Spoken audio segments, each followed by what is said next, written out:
My loves, what is up? I've missed you. I've missed you. I've missed you guys. I've missed everyone. Is everyone? Welcome to the first show of 2026. I've been away for a little while. Keri, I've missed you. I've missed you. I love your intro. I love how you do a personalized intro for your guest. I was just thinking today, I'm like, I should stop doing that. So I have to stop editing so much, but I like doing No, it. it's good. You put effort into it. I love it. Duke, what's up? I've missed you. No, I am back. I'm considering this like the new season. So now it'll be regular. What's up, Sage, my beloved Loomis, B, Courtney, Christy? Glad to have all you guys here. Keri, how have you been? Even though I just saw you the other day on your I show. know we didn't get to see each other or talk for a long time, and now we're seeing each other twice in a week. It's amazing. I know this needs to be every week. Uh, I'm good. I work at the library on Tuesdays, so today was a library day. And I'm glad you're doing that, by the way, because have you heard how librarians are like the most leftist of any profession? yeah, not this librarian. You know who my co-librarian is? Who? Tiger. Aw, He goes with Greg would me. hate that. My little dog. He'll check a book out to you. Yeah, my buddy Greg is in a one-sided feud with Keri's dog Tiger. Yeah, that's pretty. Greg is funny for anyone that doesn't know. Greg is a delightful human and very smart. One of the smartest people I think I know, and also funny. And anytime, when people post pictures of their pet on social media, everyone's like, oh, it's so cute. It's just a feel good post. It's nice to see pet photos in your feed. Everyone likes it. You like it when you see it. And then he'll come in the comments and go, gross. And people that don't know, they'll jump on him and say, how could you be so mean? Oh yeah, I forgot Tiger's a Marxist. He's a Marxist. Have Yeah. you And encountered any woke librarians there? no, I'm in the real Texas. I'm not in Austin. Okay, so you have to drive an hour to get to leftist part of Texas, which And is we great. did. Yeah, we Can you did. believe that? I was like, when I was pulling clips before, I saw our stream that we did in person at your house was 7 months Mm, ago. I'm like, how has that been 7 months? yeah, time flies, and the older you get, the faster it goes, Mikey. Are you calling me Um, old? no, I'm letting you know. I'm letting you Thanks. know. We're gonna talk about these bitches who have you heard about these bitches who are like smashing their faces with hammers to look better? No, I don't know what you're talking about. No, you don't see. This is everyone that I talk about this with in real life has no idea what I'm talking about. But I'm like, no, you do know what I'm talking about. You totally know what I'm talking about. That guy who's everywhere now, I don't and know what he's you're on talking about. meth, and he smashes his face with hammers to look better, and it's not working. No, we don't go down the same rabbit holes. No, I promise you, we do. I bet you know what I'm talking about. Ramiro, what's up? And hey, Dylan, also. I would have to go out of my way to even see a leftist. Another Texan. That's great. That's great when you have to drive a bit to find them. It really is. Because especially right now with how crazy everything is. I thought you were when you said those B words, you were referring to leftists, but Them uh too. Well, no, these are the woke right people. So Sage, completely right. It's gender ideology for groypers. yes. This is the guy. These are the people who like they all went out to some gay club. Oh, I And saw that. yeah, I know Yes. you know who I mean. I just didn't know what you meant about smashing their face with hammers. What's that mean? Oh, we'll get into that. We've so much to get into. It's been too long. Hey, little ragamuffin. What I was gonna say though, in regards to being old, is like maybe that's just like getting work done for broke people. Like I looked it up the other day. I'm like, does it work if you smash your face with a hammer? It apparently does not, but give me a couple years and I intend to be more plastic than any of these people. I still don't know what you're talking about. You have to tell us for those of us who don't know what you mean. It's called People bone smashing. okay. Let me pull up. Okay, should we've so many things to get into. We'll get into him in a little bit. Also, oh my god, I've been meaning to tell you all day. Don't let me forget to tell you guys about the dead Amazon driver situation that happened. Okay. We'll get to it. We'll get like a tease for the episode. All right, let me pull my stuff up. Also, for the first time, we're streaming vertically and horizontally because my buddy Adam said to do that the algorithm apparently likes when you do that. I We'll just see. saw that there's a vertical one, and I'm trying to figure out if I need to move my camera. I kind of hate it, but we'll see if he's Okay. correct. Okay. So where to even begin? Oh, I think first off we should say we have breaking news on this channel. Have you heard the news? Two things. First of all, we're reopening the asylums.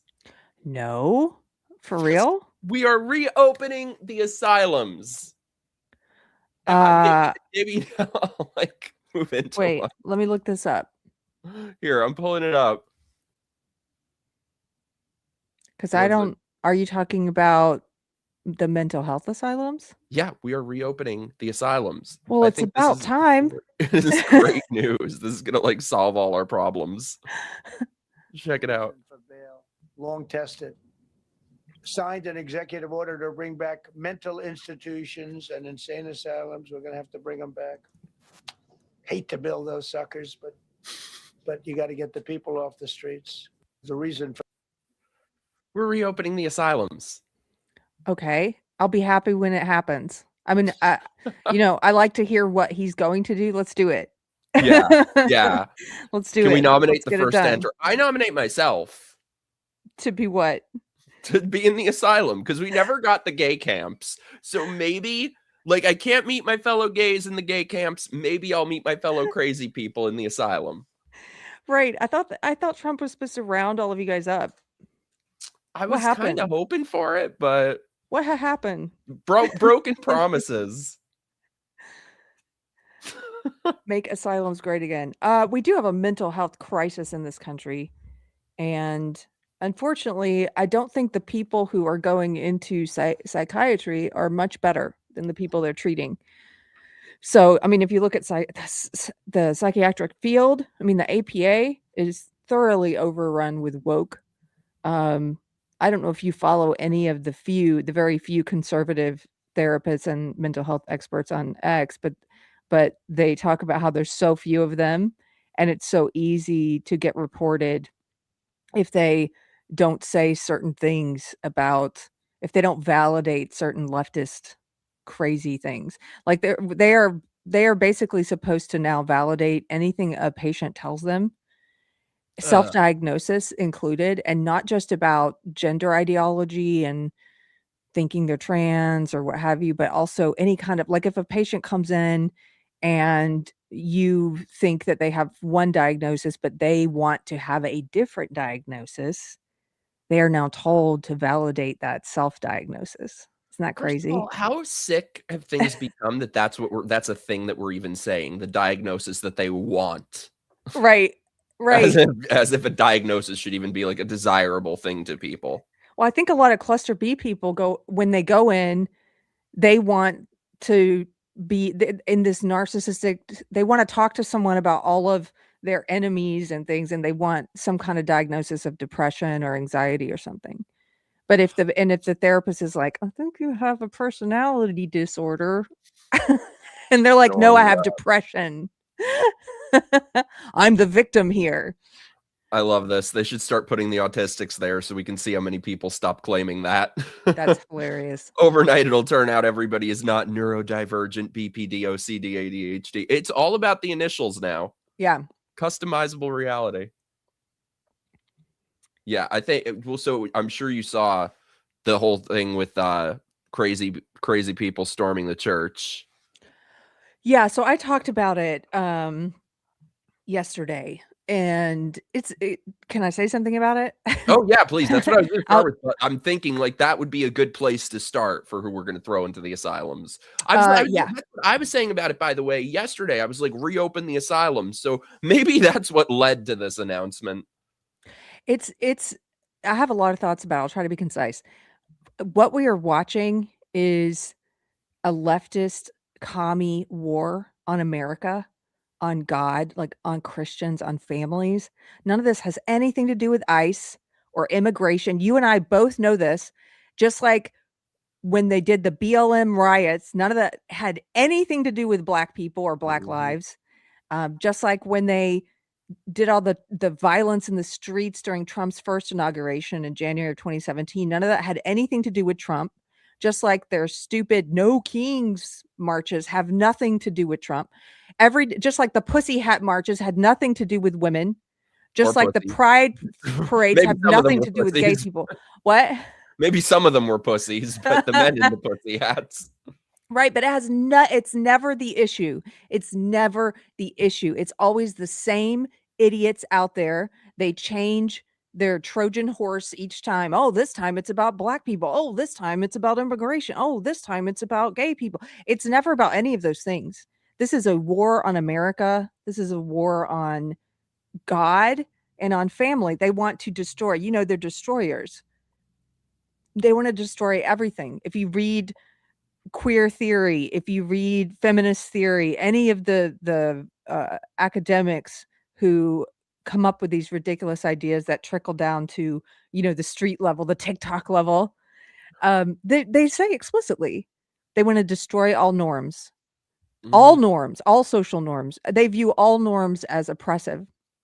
They want to And they're really destroy all trying norms. to get into any place that was ever viewed as sacred. They're trying to instill Yeah. fear in people and intimidate Christians from going to church, anyone from going anywhere. It goes back to what Maxine Waters said. Remember, you see anyone in a grocery store, in a gasoline station, hunt them down, make a crowd around them. And now Yes. that's even churches. Yes, and they're also trying to it's a standard communist tactic. They're trying to provoke a response. Like Yes. first of all, they wanted Renee Good to happen. They were planning for over a year for that. They've been escalating, they've been attacking ICE agents. They've developed these what they call rapid response networks. They put all of this online. Their handbooks and everything that they've been doing. They're affiliated with Antifa cells. They basically have been saying explicitly, we want to ratchet up the violence so that we can provoke the Trump and the ICE agents to look like the jackbooted thugs that we think they are. Like they're the reason that ICE agents are wearing masks. I don't like the Yeah. masks either. I think it's a bad idea because it's what the left wants, but I Yeah. understand why they chose to do that, because these ICE agents are being doxxed, they're being harassed, they've been threatened, they're showing up at their homes, they're threatening their wives and their children. These are husbands and fathers. Their safety's at risk, and so they're trying to protect their identity. The left forced the mask. So they force something, they force a reaction, and they make it about the reaction. So It's so they, amazing yeah. how quickly they flip to. What you just said reminded me of this that I saw before. Never in the history of ever have the masked men demanding to see your papers been the good guys. Right. Really? You Really? don't say. You don't say. Yeah. You were in New York where you had to show your ID card to some masked idiot to get into restaurants or gyms Oh, or and even grocery. before the vaccine mandates in New York, let me know if anyone in chat remembers this if you live in a blue state. But I was traveling a lot in 2020. You would fly in the airport and there would be military guys in their full-on fatigues there to hunt you down, to greet you, and to make sure you had to fill out all this stuff. And if you didn't fill it out, they would chase you through the airport trying to intimidate you. Yeah. Anyone else remember that? So now suddenly it's amazing. Like these people just have no consistent principles that are universally applied. They change from one situation to the next, whatever suits their agenda. They're disgusting. They have no consistency. That's because to them, words don't mean anything. I mean, they follow the Saul Alinsky rules for radicals, although most of them, again, keep in mind, if you talk to an idiot leftist, like one of the ones here on like Facebook level, like street level, the ones out in the street protesting, most of them, the majority of them, they've never read any of the theory or the activists or anyone. Like they're not plugged in. They are simply the puppets. They don't know where any of this comes from. They think these are their own ideas and opinions and beliefs. They think they came up with the great idea to join this protest and to say these slogans like power by any means necessary, these communist slogans. They don't know where any of this stuff comes from, but they follow what the rules they're supposed to follow. And one of those Saul Alinsky's rules for radicals is you hold the enemy to their own standards, but you don't have any. And that's Why what they is do. it They we don't had have to any suffer through reading this and they haven't? because they're morons. It's not suffering to read. That's how we learn things. That's Yeah. how I love reading their nonsense because I know more about what they're doing than they do. I know about where it comes from. Yeah. And then you try to talk to one of these, as you know, Mikey, this week I've had a lot of anger about them. So I'm not being as gracious with my language as I usually I am. love it. And you just have to forgive me for that tonight. Forgive you. I love spicy Keri. But I love you all Keris, but I really love spicy Keri. But you try to talk to one of these morons, they don't know where any of their beliefs come from, but they speak them all. They're good little puppets. So if you point out, hey, what you're saying is from Marcuse, that's repressive tolerance. They're like, what? I've never even read that, so you're wrong. And I'm like, yeah, I know you haven't read it, but you've learned it. You've been taught it. You've learned it online, or you learned it in college. You learned it from your peer group to say those slogans, to do those things, to do those behaviors. Well, and I think, do you think it's a component of it also that I think for so long, they've been so used to having no consequences to their actions. They burned the country down in 2020. Yeah. Nothing happened to them. Then, people on the right break a couple windows on January 6th, and it's the end of the world. So they've been able to get away with this for so long that they feel so emboldened. I want to show you this. And there are many, this is just one example. There are many instances of absolute psychos like this. I mean, imagine, I'll just show you. Imagine saying shit like this and putting it online. You can just kill ICE agents. You know that? You can just kill them. You don't have to hold your phone in their face and ask people when their birthday is and ask people what their name is and then try to find wherever they end up in Los Angeles. You can kill them. This isn't about social media clout anymore. This isn't about video. This isn't about the phone. This is about get a gun and start killing ICE agents. They are deputized corrections officers. Kill them. This person has, so here's what we need to see. The titty scars. No, you know that she has them, but you know they're there. You know they're there. But the law enforcement needs to start showing up like tonight. Like if this person hasn't already been arrested, they should be arrested tomorrow. This is incitement to violence. You cannot say, go kill this person for me. So that's incitement to violence. That's a crime. She should be arrested.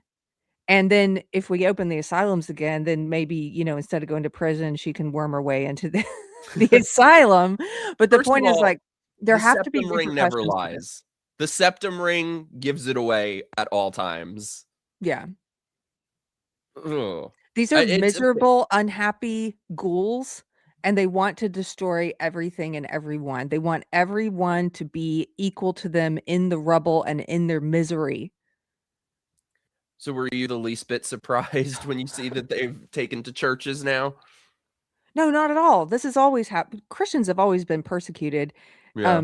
It's actually what I am surprised about is that they were so bold as to think they could do that with Trump in office and not suffer the legal consequences they should suffer. If Biden were in there, I think they got pretty comfortable during the Biden years that nothing would happen to them. Meanwhile, Biden's Department of Justice was arresting people for peacefully praying outside of abortion clinics, not blocking the way, not screaming at people, not storming inside, but peacefully praying in front of the clinic. His DOJ was arresting people for that, but he wouldn't have done crap about this. You and I both know it.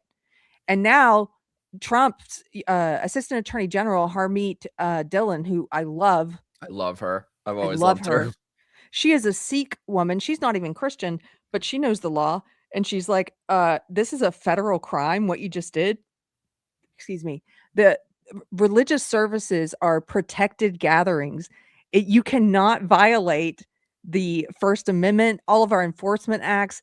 I mean, I think they're going to there's several different acts they could use to prosecute. I don't know if they've said yet which ones they're using. They could use multiple ones. There's the FACE Act. There's the KKK Act, which is kind of funny to have a Sikh woman saying she's going to prosecute a gay Black man using the KKK Act. And I think she announced it on Martin Luther King Jr. Day.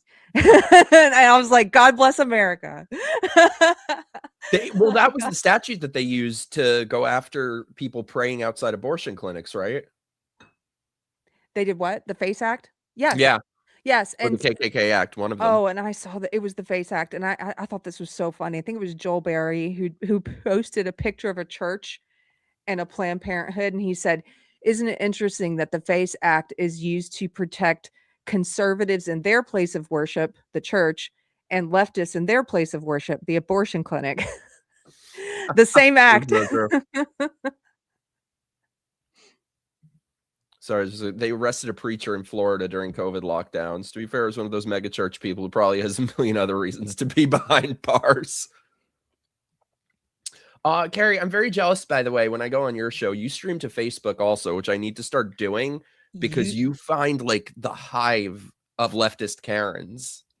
Oh, you need to stream there because that's where okay, look, the leftists, they all left X. They went to their safe space. They went to Blue Sky, which is a hotbed of just insane people that need to be put away.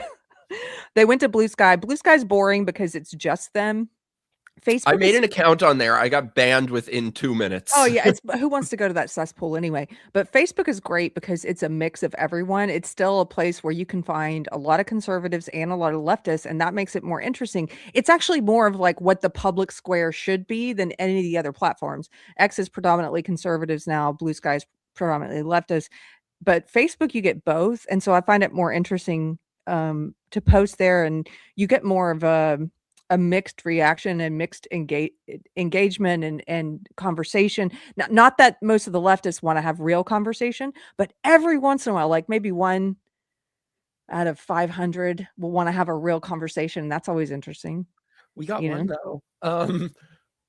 Is it Too Young Trans Show? Funny. Just one. I am a trans. I am a stunning Black woman. Mikesha Harlow, she, her. But Keri, unfortunately, is a privileged cis white female. That's not true. I'm trans Latinx. Oh, I forgot. Congratulations. Oh my God, we're people. Right. We're persons of color. Right. Colors. I'm a Garcia now. I'm Latinx. Oh my God, you're victim by marriage. I had to transition into my beautiful Black womanhood. Yeah, I'm slowly transitioning. And I mean, I'm trying to marry into it, but no luck yet. A fellow Latinx, congrats! Thank you very much. Yes, I heard my somebody husband use that word the other day. By the way, oh, sorry. I was just going to say that new person. My husband is Mexican, and so is and my dog also speaks Spanish. So I'm catching up. And he is a Marxist. Oh, we're folks. What were you going to say about Latinx? I heard somebody use that word the other day. In all seriousness, they weren't joking. No. Was it a white person? Of course. Only white people use Latinx. I've never met a Mexican. I've never met a Latino person who says Latinx. Oh, it was disgusting too. Sorry, this is a tangent. That's what you get on this show. We take the scenic route. We take side quests. So we have more to say on this. However, it was torturous. I watched did you see the new version they did of West Side Story? No. Oh, yeah. Which is the correct reaction. But they had this whole making of about the Latinx community. Oh. It was still good aside from all the shit that they put in it too. Like there was a whole trans storyline, and the movie is about gangs fighting in the 1950s, and they have a whole trans side plot about the girl who's like, I'm not a girl. And then the boys in the gang at the end, it's supposed to be heartwarming that they're like, you're a great guy. Get the fuck out of here. No, I'm not interested. Aside from that, it was good. But I like, can I make my own edit of this and cut out all the bullshit? Here, let me send you this. Sorry, that was a tangent. No, that's okay. This is related. I didn't know this until recently. Speaking of learning Spanish, non-binary in Spanish is either non-binario or no binaria, depending on the gender. It's the same thing in Italian. Every word is male or female. So depending on the gender, you say it differently. I just think that's hilarious. No, it's the same thing in most languages other than English, that every word is constructed as being male or female. Almost like that's how reality works. Well, I want to pull up something from What's that? You posted something, speaking of remakes and the woke butchering things, you posted something the other day on X. I didn't know if it was a joke or if it was real. And it was like a race swapped, or it was Anne Boleyn or something. Dylan Mulvaney. Oh my God, I Oh, forgot about genders. that. Okay, so is that real? Oh, that's real. Let me pull it up. No. Yup. I thought Wait, you let were me being pull it up. That was the funny. one thing. See, we have so much shit to talk about that was the one thing I forgot about. I thought you were being funny, and then afterwards I was thinking about it and I was like, wait a minute. That might have been real. It is real. Sage, you're gonna hate this because I know she's a Broadway fan. Ugh. A new Broadway star coming to Six the Musical. Dylan Mulvaney as Anne Boleyn, who had her head chopped off, and he'll just have his chopped off. Stop. Off with your eggplant. Okay. Well, I don't there's- get how they're gonna so I haven't seen it live, but I've seen a lot of clips and songs from this show, and it's very vocally demanding in a very female way. How are they gonna have a guy sing it like with all these high notes and high? I don't get it. This is gonna be a mess. I Because don't know, but obviously this is why males and satire. females have different vocal registers. Well, this is why satire's dead. You never Because come up with anything. yeah, I thought you made a really funny meme. No. I woke up the other day and Greg's daughter ruined my day by showing me this. No. I wish I was still in New York. I'd go see it just for shits and giggles. I'd buy like the cheap rush tickets. Drew says he was already a musical theater kid and probably has a high range anyway. That's true. Well, has he had the does he still have I his think he sack? has his genitals, yeah. Maybe he'll be like a castrato.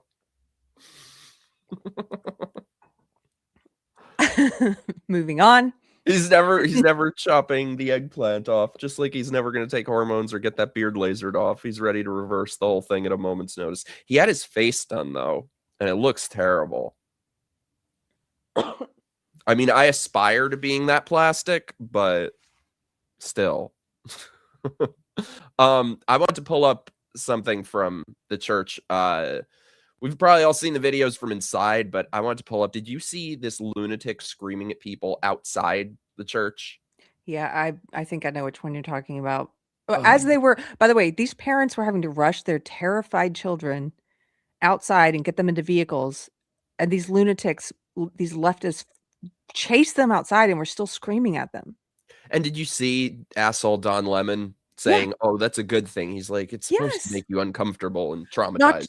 And traumatized. He even said these children, he admitted that they had just traumatized, his word, traumatized these children. And he said, that's what protest is about. But imagine thinking that doing that, talking about traumatizing children and thinking you're the good people. Yeah, It's insane.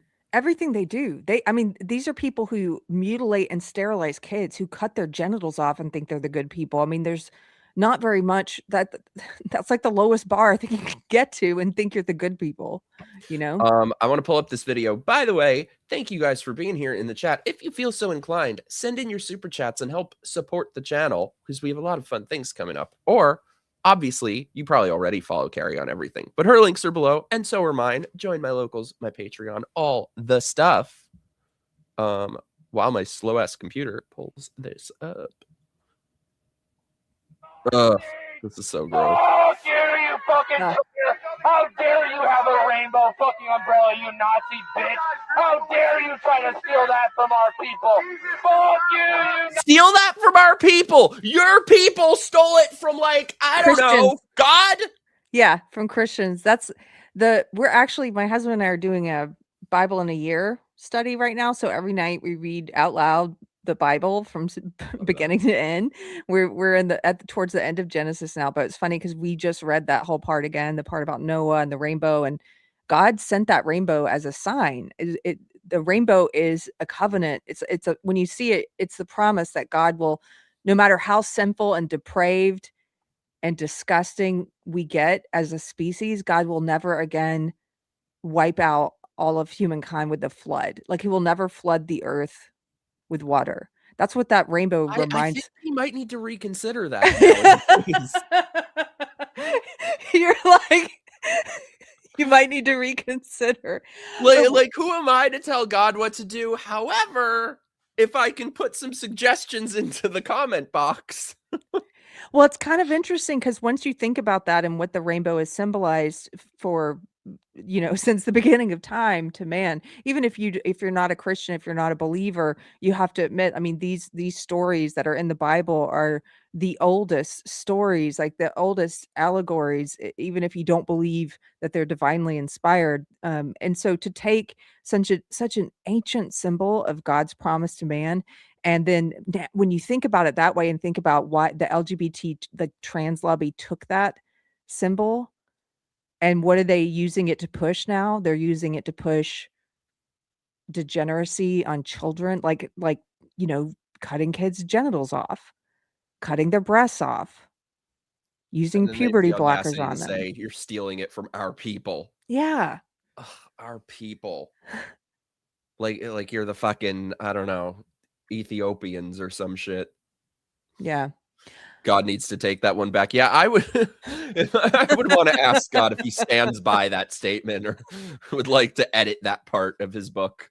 But the Bible's really funny. Like I said, we're reading it out loud. I've never read it out loud with my husband before. This is a new experience for us, and we find ourselves, it's like a Netflix show at night. We're like, is it Bible time yet? Like, see what's going on, and it's crazy. It would be a crazy HBO show, like it's just like. And sometimes, like when they're saying stuff to God, there's the one part where God says he's going to wipe out like Sodom and Gomorrah, I think, and the guy's like, well, what if there's like 100 righteous men there? I'm gonna get the numbers wrong, but bear with me. And God's like, well, if you can find that many, then I won't wipe it out. And he's like, well, what if I could find 50 righteous men? He's like, okay, if you can find that many, then I won't wipe it out. And he's like, what about 10? Because he knows he knows that everyone there is depraved. And so finally he's like, what about if I could find just like 2 righteous men? God, and of course he can't find any righteous men there. But we laugh. We're like, this is like a TV show. This is why you guys are like relationship goals. All right, let's hear more of this nut job. Nazi traitor, you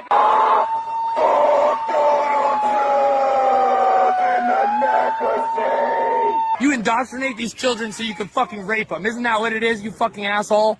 Is that what it fucking well, yeah, is? they're Man? indoctrinating. You think you're gonna bring your kids here and we're gonna spare you while you fucking support the bombing of children in Gaza? You fucking these fucking. I love it, by the way. That says so much. Now it's about Gaza. And notice how he said, oh, Christians do this. So suddenly it's not about ICE. It's about Christianity. Yeah. Oh, but it's not about Christianity. It's about Gaza. Oh, no, but it's really about ICE. But it's really about Trump. But it's really about, then he starts talking about the Somalians.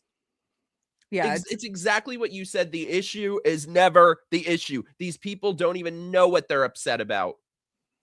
It's never. Well, that's another communist quote. I mean, they say that the issue is never the issue. The issue is always the revolution.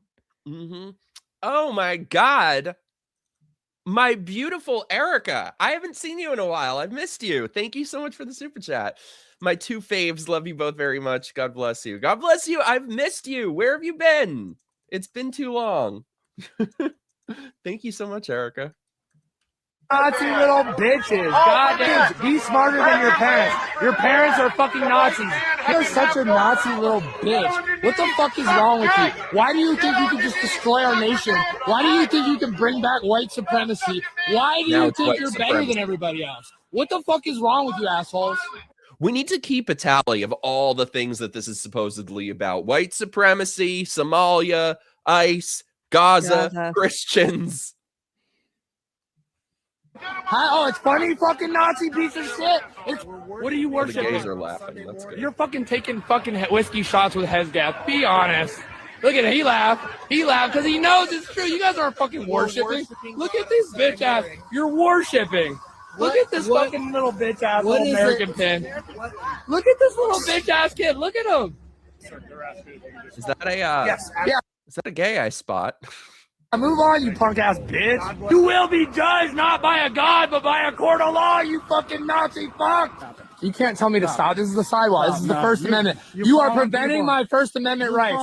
I am protesting. You are. Suddenly they believe in the First Amendment, by the way. Isn't that nice to know after years of people being censored and unpersoned, debanked, banned from everything? Now they love the First Amendment. But they don't. Even Don Lemon used this excuse with the video footage of him in the church. He's yelling in the pastor's face. He interrupts their First Amendment right to worship.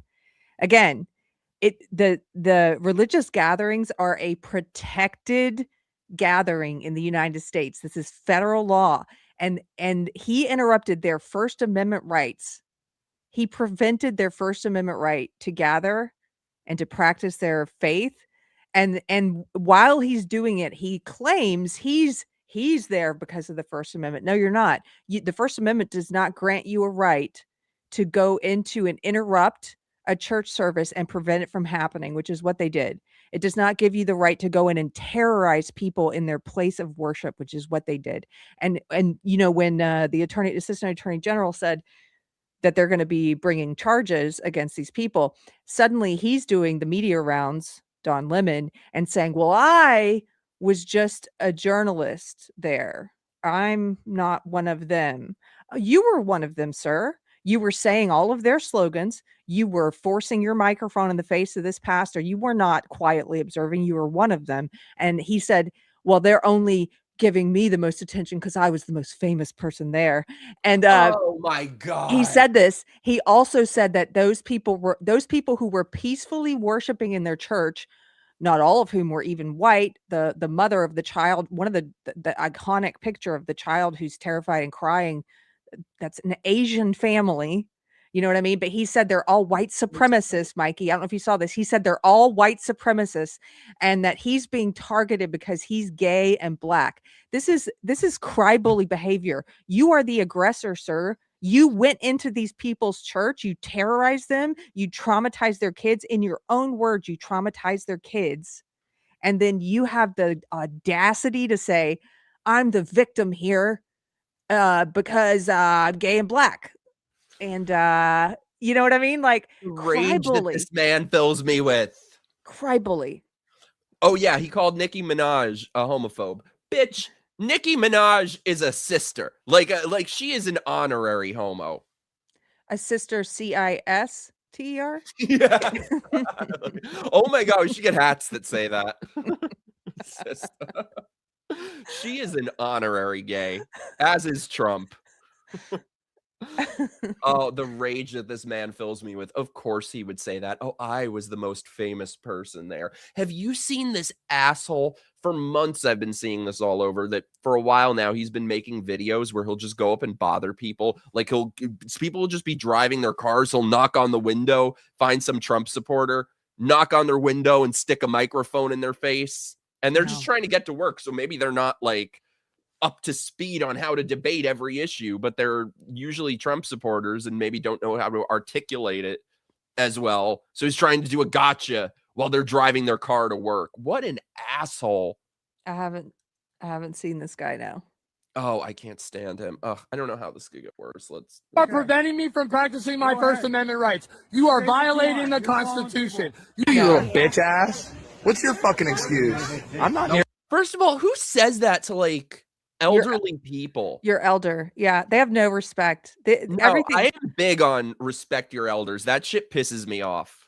It's disgusting. Like these people, this guy who's saying all this stuff is just, it's the dregs of society. Like there have literally been times where I was interviewing people at a thing and there were like old ladies there who were, I'm like, I'm not going to interview. I don't want to, like, they're old.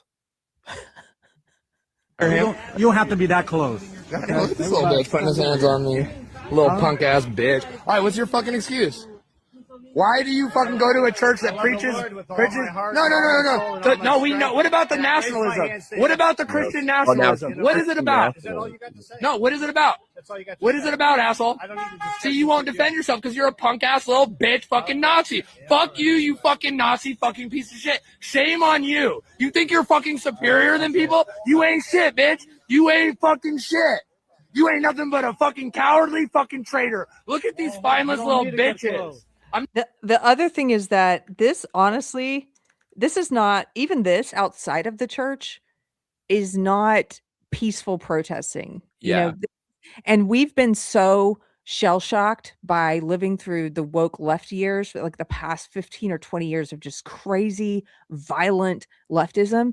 We've forgotten that if we saw this like 20 years ago, you'd be like, why isn't he being arrested? That's disturbing the peace. That's what he's doing. He's disturbing the peace. That's not peaceful protesting. That's not quietly to yourself praying outside of an abortion clinic. You know what I mean? Like that's not, this is in people's faces, harassing them, screaming at them, trying to provoke them. It's disturbing the peace. So I'm grateful that we at least saw one police officer trying to do his job, but it's demoralizing that the definition of what his job is has become so nebulous in the past 15 years where we look at that and we don't even expect him to arrest the guy, but he should. And this is why who you vote for matters, because like I get it. There are criticisms of Trump. There, you know, the Republican Party sucks. Totally. But these people always drive me nuts who are like, oh, both parties are exactly the same and it makes no difference who you vote for. No. There's a big difference between having someone in office who will encourage this and someone who will bring the law down on these motherfuckers. Yeah. And Minnesota is, I mean, as we're seeing, they don't have a leader. It's Tampon Tim and then Jacob Fry in Minneapolis. You saw him cucked out dancing at the Somali Day, waving the Somali the one who cried in front of the corpse of St. Floyd. Yeah.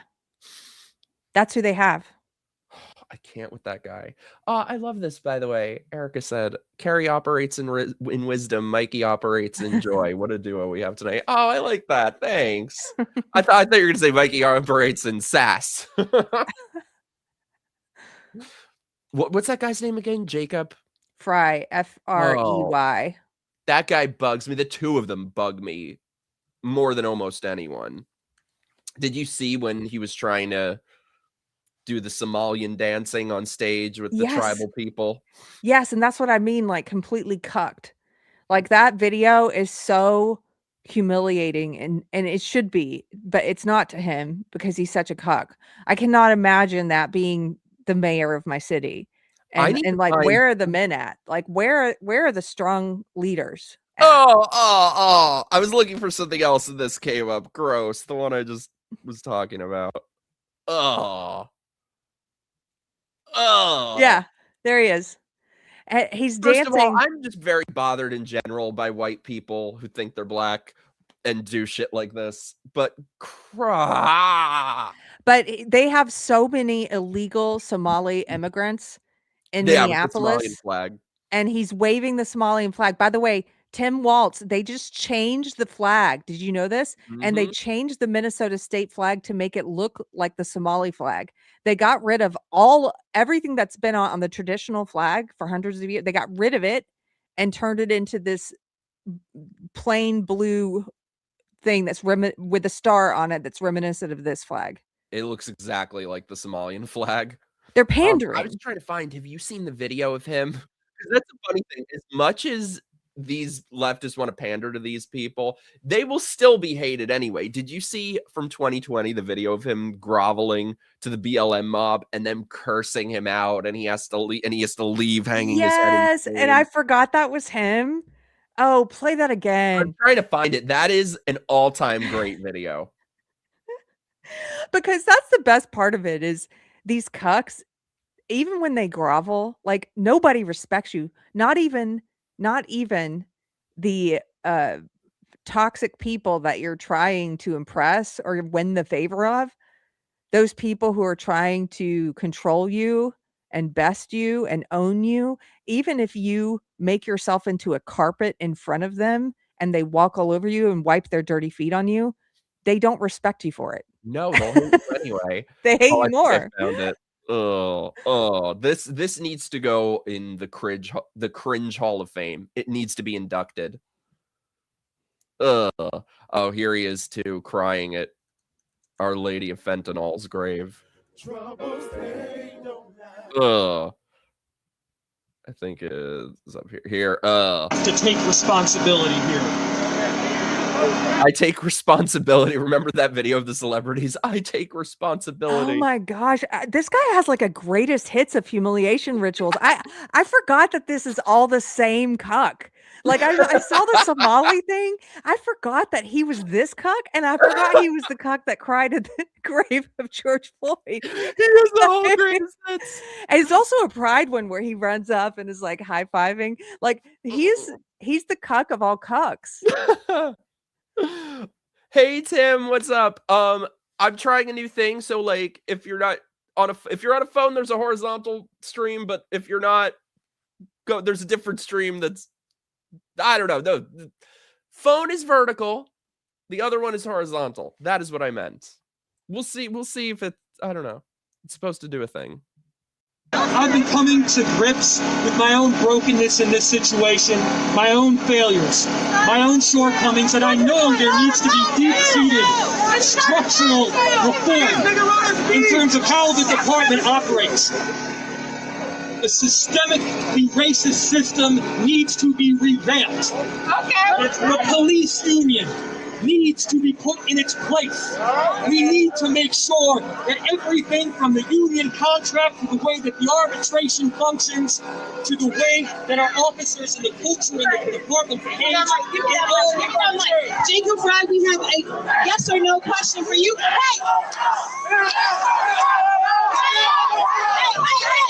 Hey, this up, y'all.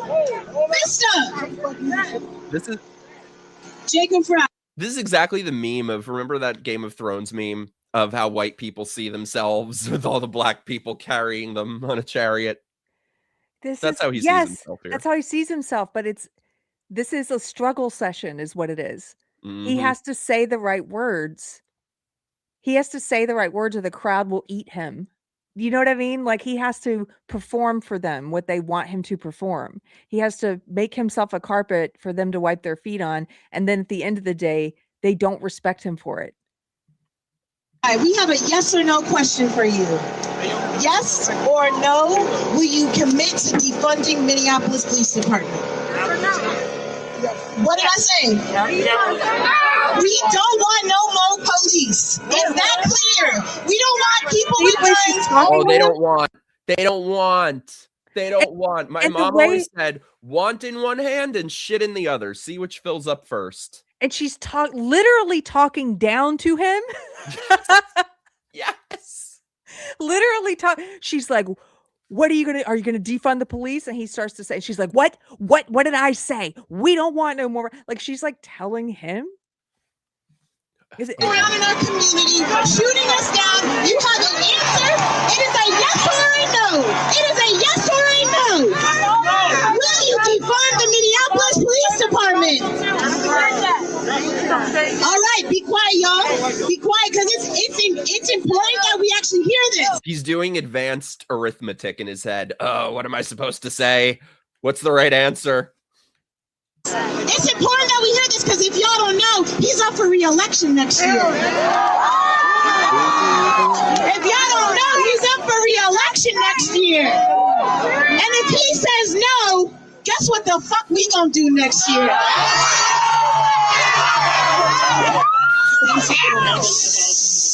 What'd you say? Are they louder? I do not support the full abolition of the All right, get the fuck out of here. Go home. Go home, Jacob. Go home. Go home, Jacob. Go home. Go home, Jacob. Go home. Now he's doing the walk of shame. Wait. Go home, He's doing the walk of shame. Even though he was there cucking and pandering and shucking and jiving, and it wasn't enough. And now they're Shucking and shaping him jiving. up. Yeah, these are the stupid prizes you get from playing stupid games. And, oh my God, I just have to say this. Somebody in the chat, Sage, said it's feeling very mommy dearest, and I said, no more woe hangers. No, sorry. We don't want no more woe hangers. Sorry, it's not funny. We don't want no more police. I can't do it. Oh, We don't this want no more guy. police.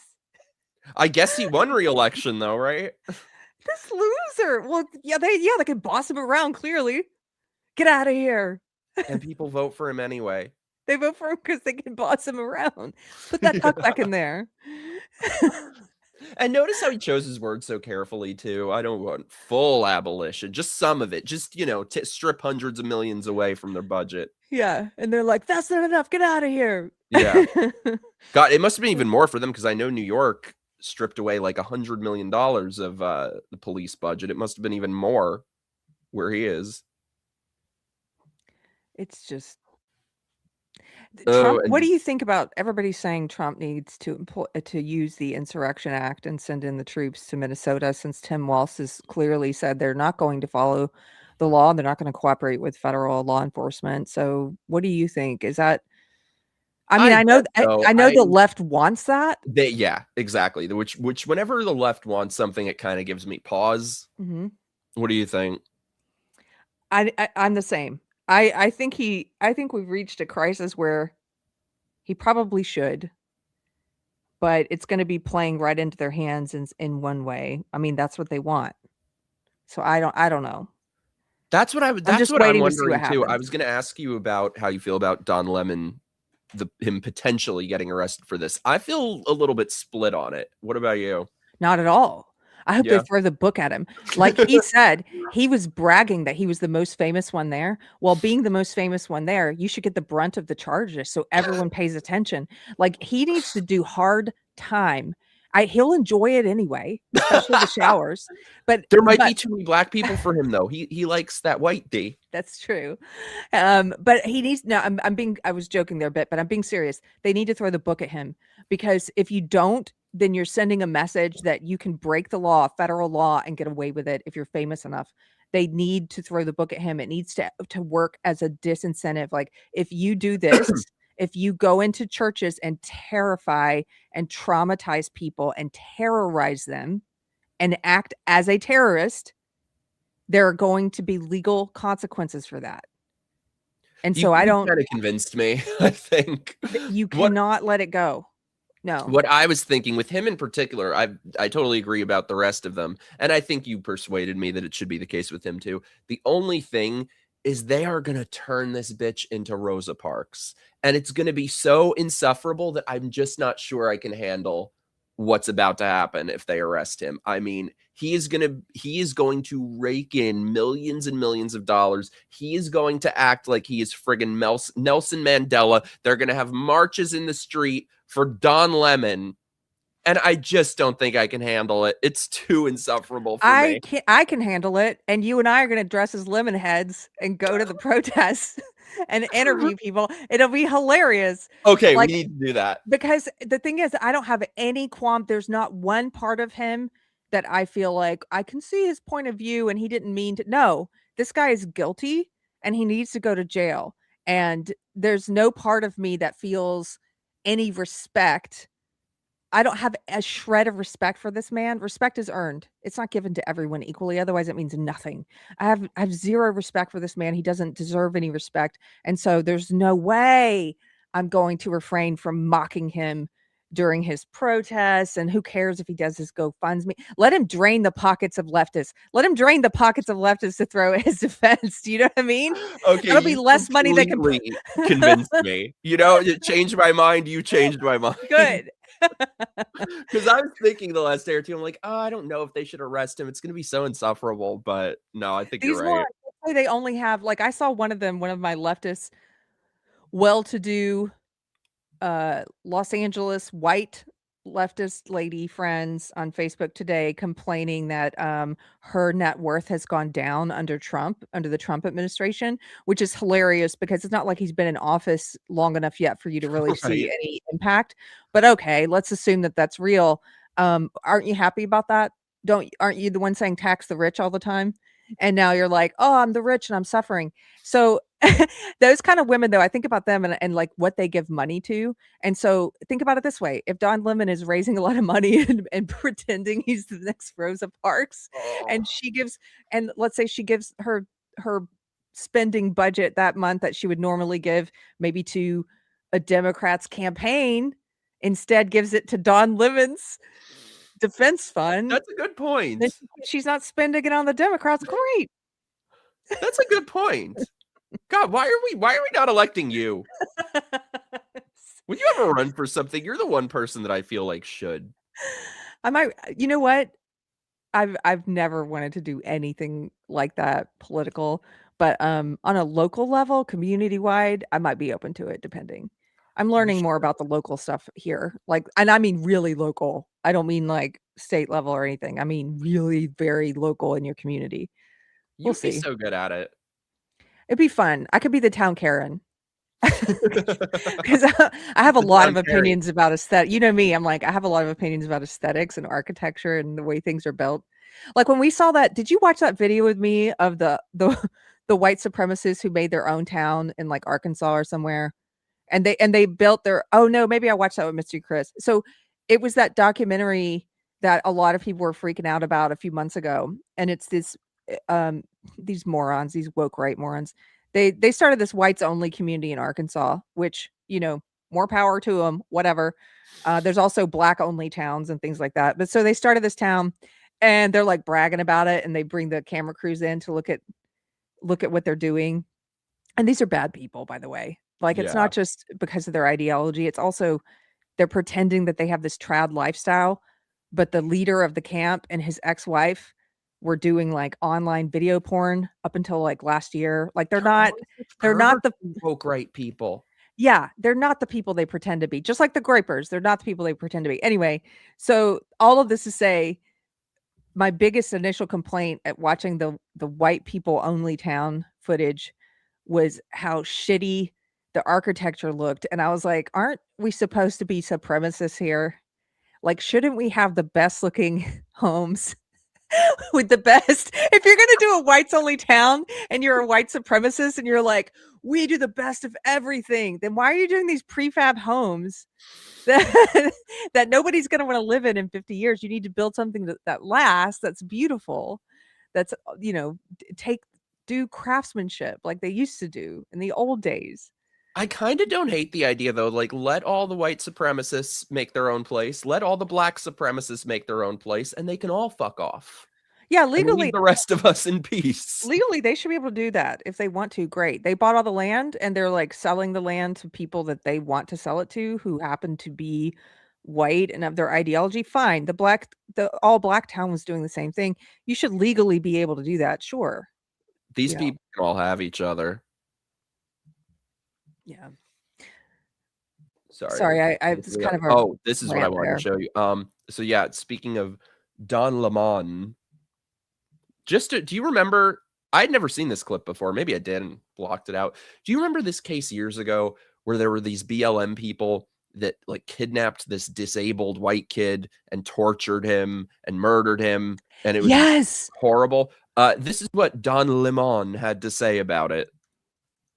That's what this is. It's evil. It's brutality. It's man's inhumanity to man. And I don't think it's evil. I don't think it's evil. I think these are young people, and I think they have bad home training. That's what this is. It's evil. They just have bad. Again, talking about these people having no consistency. Anyone else, especially if you vote for Trump, whatever, you're evil, you're horrible. But if you kidnap and torture a disabled kid, it's not evil. You just had a bad childhood. They have no standards. They have no moral standards, as you pointed out. There's no consistency. None. He would not, like, if you are a conservative, if you're a conservative and you quote unquote misgender someone, and by that I mean you say something true. Yeah. which is that, a man cannot become a woman. They treat it like it's some level 3 death penalty worthy hate crime, like the worst evil imaginable. But if you kidnap a mentally handicapped white person and torture them and beat them up because they're white, like that's fine. Like that's how they view it. Mm-hmm. You storm a church and you terrorize people, that's okay. Because they hate Christians, because they hate God. If you stormed their churches, if you stormed a leftist church, and by that I mean an abortion clinic, Mm-hmm. it would be very different. I mean, you said, it's amazing how quickly they forget about January 6th. How that was like 17 9/11s, the worst day ever. Yeah. And now it's just, peaceful protesting. Whenever it's them, it's peaceful protesting. And by the way, this asshole from the church storming is now, speaking of Rosa Parks, I mean, this bitch is trying to be Rosa Parks. Have you seen this? They welcomed us in. They No. never asked us to leave. The police never came in. Pause it. That's not true. On camera, they're asking that guy to leave several times. We've seen it. This is like them lying about the ICE video and the woman driving her car towards the ICE agent, which we can all see happening. And they sit there and say, don't believe your lying eyes. But we saw that. Like, you could put the video evidence right up next to him of them telling him to leave.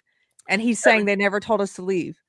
And we were talking about this on your show the other day, but I feel sorry for that woman, that this is somebody who had to give up her life because she was so captured by ideology. She was so deeply brainwashed into believing things that weren't true. And this is the result of it. Yeah, they're cannon fodder. Renee Good. So, as I mentioned, the leftists have been planning for something like this for over a year. They've been pushing for more interactions, and especially violent interactions with ICE agents, and they're bragging about it. They put out a pamphlet 4 or 5 days ago, and it's from an Antifa publication organization called Crime Think, and they put out this pamphlet. And you know why I know about it? Rachel Maddow tweeted it out. She supports it. It's an Antifa affiliated publication. Wow. Rachel Maddow sent it to all of her followers on Blue Sky, and it says, and it brags, and it says, it says Renee Good was one of us. She was part of our rapid response in Minnesota. Here's what we've been doing, and they're bragging about it. We've been interfering with ICE agents. Here's how we do it. Here's how we track them. Here's how we stalk them. Here's all the teams we have. Here's how we communicate. And here are the tactics we use. And our tactics had to evolve as their tactics evolve. And our goal is to impede them, to obstruct them, to intimidate them. It even says our goal is to intimidate the officers and to cause these violent interactions. And they're bragging that Renee was one of theirs. And then they say, here's how you can do this in your community. And we need more of this, because women like Renee Good are cannon fodder to them. It's mostly white women, white leftist women, who are the most miserable, depressed, easily manipulated demographic in America. So they push those unwell, unstable women like Renee into doing stuff like this, and they don't care if they get hurt. They want them to get hurt. That's why they encourage violence. In that pamphlet that I mentioned that Rachel Maddow pushed out to all of her followers, they actually said they scolded their chapters, their rapid response chapters, who were telling their members not to get violent. They scolded them and said, don't do that. Let them do whatever they want. Let them get violent if they want to. To tell them not to is paternalistic. Oh, I can't with these people. I'm sure it's white supremacy also. Yeah. I mean, but they wanted Renee Good to happen. They're elated that it happened. The head of CARE Minnesota, the Somali, I forget his name. He's the president of CARE. This is another commie leftist terrorist group. This one is Islamic. But he's in a video celebrating essentially that Renee Good got killed, and he says this. We could pull up the video. I'll send it to you. He says, we didn't get to do, like the left, we didn't get to do everything we wanted to do. We didn't get to accomplish everything we wanted to do after George Floyd. This is our second chance. He says that. I'm so over these people. I can't. Look, you see this guy, by the way. First of all, I'm I sorry can I interrupted smell you. him through the screen. Yeah. Wait, what? What? You said you can smell him through the screen. Yeah, look at him. Ugh. So we didn't stop their service. In fact, people were still praying the entire time. The music was still playing the entire time. So, Pam Bondi, you want to come and arrest me? You want to come and give me charges? So be it. And for all the people giving me death threats, threatening my life, kill me. Go ahead, kill me. Because you know what? As Fred Hampton said, you can kill the revolutionary, but you can't kill the revolution. A bunch of unemployed bitches with no life and too much time on their hands who have nothing, they guarantee you he's single, nothing to do, nowhere to be. So what's it to them? And let's guess how much money this bitch is going to make from this. He's probably got a GoFundMe now with $500,000. Probably. He's actually, people have looked up his history, and he's been in a lot of these different riots and things. And they think he was probably paid to be there, like a paid op. Couldn't they pay someone better, though? He looks the part. I mean, he was kind of perfect. He does. He played the part. If I were going to pay someone for my cause, I want it to be somebody who's, at least cute.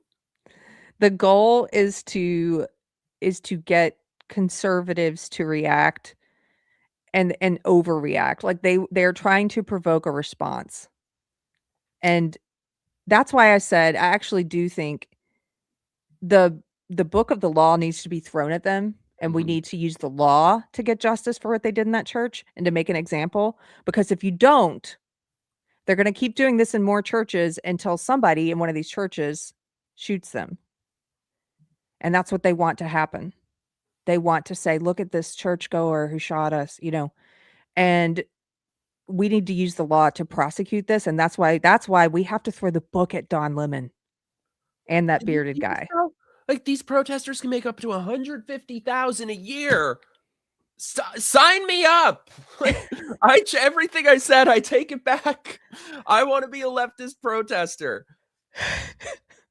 How do I sign up? God, Keri, how often do we get accused of being grifters? I'm like, boy, did we choose the wrong grift.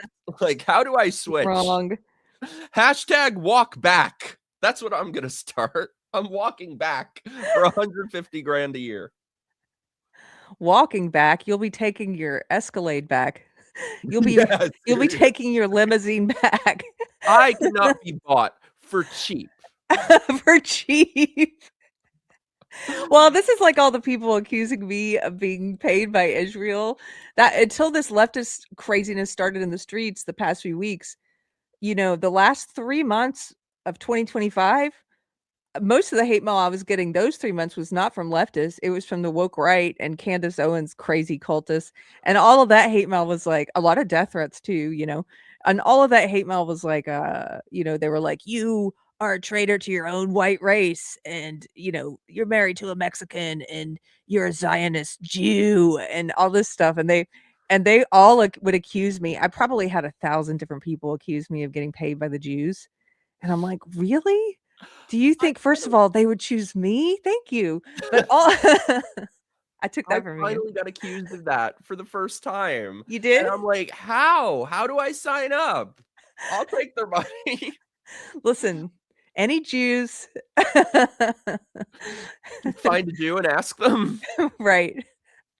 It's so funny too, because they're so obsessed. Like, I went through did a search on my Twitter, and I was like, I really haven't talked very much at all about Israel, because usually it's not like my most passionate subject or something.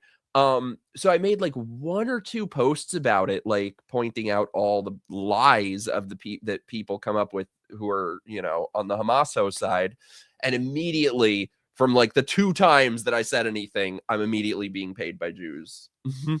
Yeah, it's weird. They always call me, the same woke right people say I'm pro-Israel and all this stuff. And I don't like Grok. I usually have Grok blocked, but when they do that, I'll usually unblock Grok, and then I'll say, Grok, please highlight all the times I've tweeted anything about Israel, which shuts them up usually, because there's nothing. The only time I ever mention Israel is when I'm responding to one of them, and I'm saying, I never tweet about it. So it's a bunch of tweets saying, I never tweet about Israel. What are you talking They've about? just made me more pro-Israel than I was. They Like I did. used to say I was sort of passively pro-Israel in the sense of like I don't really want us involved with it. But as seeing with these people, I'm like, fuck them up. Oh, they made me totally much more. I have much more of an opinion now than I did before I started getting that accusation all the time. I used to be sort of, I don't know enough to have an opinion. Well, they made me look into it. And now I'm Yeah. like, here's where I'm at on it. I don't understand what there's a certain type of libertarian. I don't mean a normal libertarian. I mean a libertarian. There's a certain Speaking of perverts. Speaking of perverts, normal libertarians are cool. I have some friends who are libertarian, but there's some libertarians out there that I just I don't know what it is they're proposing that we do. And I don't know if it's just that no one has ever asked them that, or they don't know either. They never say. So Dave Smith's a great example. What does Dave Smith think that Israel should have done? He's never really said that. As far as maybe I missed it, because he says a lot and he tweets a lot, so I don't know. Maybe I missed it. But I've never seen him. He sort of is of the opinion, it seems to me, that if a terrorist nation comes in, if they launch rockets at your people and they murder, kidnap, and rape your women and children and hold them hostage, the ones who survive, that you're not supposed to do anything at all. Like I don't know what it's basically like he doesn't give Israel any options of what to do because they followed the rules of war. They even, from what I understand, correct me if I'm wrong, they do things that our military doesn't do. Like they go in and they warn the buildings in advance, like we're going to bomb here.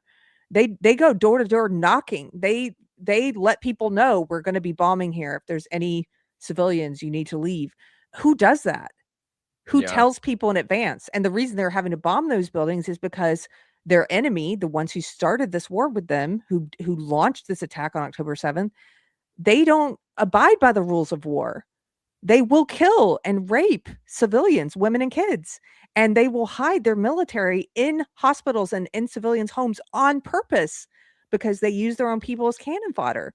So I don't understand. Are you supposed to just live in a world where you let barbarians rule? Because if you don't defend yourself, if you don't try to take out the bad guys when they do bad things, then the bad guys just get to do whatever they want, and you have to live by rules. Like I don't understand. Do you what are they saying? I wish I had an applause button. Because I don't like war either. I consider myself to be anti-war, but just like I'm anti-violence, I believe in the non-aggression principle. Like when it comes to as a person and as a nation. So I don't start the violence, but if you bring violence to me, I can use self-defense, yes, to protect myself from imminent harm. And it's not a one-for-one comparison, but it's similar on a national scale. If you come into this other country and you launch this attack and you kill innocent civilians and you rape and murder them and take them hostage, they should be allowed to retaliate. Are you saying they shouldn't? Completely. I very much am with Trump on these sorts of things where he talks about peace through strength. I used to watch The Apprentice, and back then he would talk about how when someone punches you, you hit back times 10. That's how I feel. Also, by the way, parentheses, hello to our beautiful Michelle. Hey, Michelle, what's up? I love her so much. I've never been on a stream with the both of you. We need to change that sometime. I love Michelle. She's amazing. I got to hang out with her and Nina Infinity the other night. Very nice. Sage, I'm a Jew. Ask me anything. Okay, well, I accept cash, charge, credit, COD. I never really knew what that was, except it was in all the infomercials. Why don't you just ask, like, how can I get one of these $7,000? Yeah, tell me. Supposedly. Daddy, I thought Jews were supposed to be cheap, yet now they're giving out money all willy-nilly. Right? Duke, thank you so much for the super chat, dude. Here's some money from a Jew. Now you're my shill. Woo! It has finally happened. I get to be show. Oh my God, this is the best day ever. Somebody sent me Chuck E. Cheese tokens. Did I tell you? No, for a super chat. No. So I had said I made this post about like all the lies that the anti-Israel people tell in terms of foreign aid and stuff like that. Because I dug into what the numbers are that people go, oh, we're giving them all our money and all this shit. I dug into the numbers. It's a lie. It's insane. But I said it in that post at the end. I'm like, how do I get paid? Does it come in the form of Chuck E. Cheese tokens? And someone sent me Chuck E. Cheese tokens. How'd they get your address? That's kind of scary. My email. Through email. Like a gift or something. I don't know. I didn't know you could do that. I thought you said it was Israel because they know your address. And they sent you Chuck E. Cheese tokens. No, whenever you come to visit me, we need to go to Chuck E. Cheese because I have tokens for us now. I'm down. You're not old enough to remember. You're younger than me. Oh, thank you. I love you. Or probably they didn't have this in New York, but we had Showbiz Pizza. Do you know what Showbiz Pizza is? I think that wasn't that like Chuck E. Cheese before Chuck E. Cheese. Before there was a Chuck E. Cheese, there was a Showbiz Pizza. Yeah, I went to Chuck E. Cheese. Oh wait, here I found it. Look at this. Look at this. How amazing! Whoever this was, thank you. This is like all I've ever wanted. Santa Jew. I know. Great. I have Chuck E. Cheese tokens now. How amazing is that? That's great. Yeah, Showbiz Pizza turned into Chuck E. Cheese. That shit was creepy. There was a Chuck E. Cheese on the way to visit when we would go to visit my grandma as a kid. And that place was creepy. I loved it, but they had like the animatronic thingies. Yeah, well, I'm just looking up Showbiz Pizza so I can tell you. Showbiz Pizza was founded in 1980. And I'm trying to, they had a big like gorilla. Yes. Gorilla. Oh, Billy Bob. It was like a big bear. I think there was also a gorilla. Chuck E. Cheese was created in 1977. You're older. I am not older than that. Romero, screw you. I didn't know it was around that long. Me either. I thought it came after Showbiz. I guess it came before. No, but I remember those like 90s Chuck E. Cheese things. They were creepy. Mm-hmm. Showbiz Pizza Peter remembers their jingle. Yes. Why does that sound familiar? I feel like I'm too young to know this. I really am, I swear. Okay. Not just in my like magical numbers land. Okay, here we go. Here's the gorilla. Hold on. You have to play this. I'm not telling you anything about it. Just open it up and play it. This is I don't think I've ever seen Showbiz Pizza. Showbiz Pizza commercial. Okay, wait. I'm not looking until I get the screen shared. For 80s kids, this is like, yeah. Oh my God, I'm excited. I bet that pizza tastes good. What? Place like Showbiz Pizza Place will serve you a pizza second. So come for pizza, stay for the fun. Showbiz Pizza Place with over 60 electronic games. Pizza baked fresh every day. And the stage show extravaganza on 3 stages. Come for pizza, stay for the fun. Don't you want to go there? God. I That wish is terrifying. I love it. I wish I could go back there. Oh my God. Yeah, Freddy Fazbear got nothing. By the way, that movie sucked. There's no way you saw it. I was going to ask you. Five Nights at Freddy's 1 and 2. Mm-mm.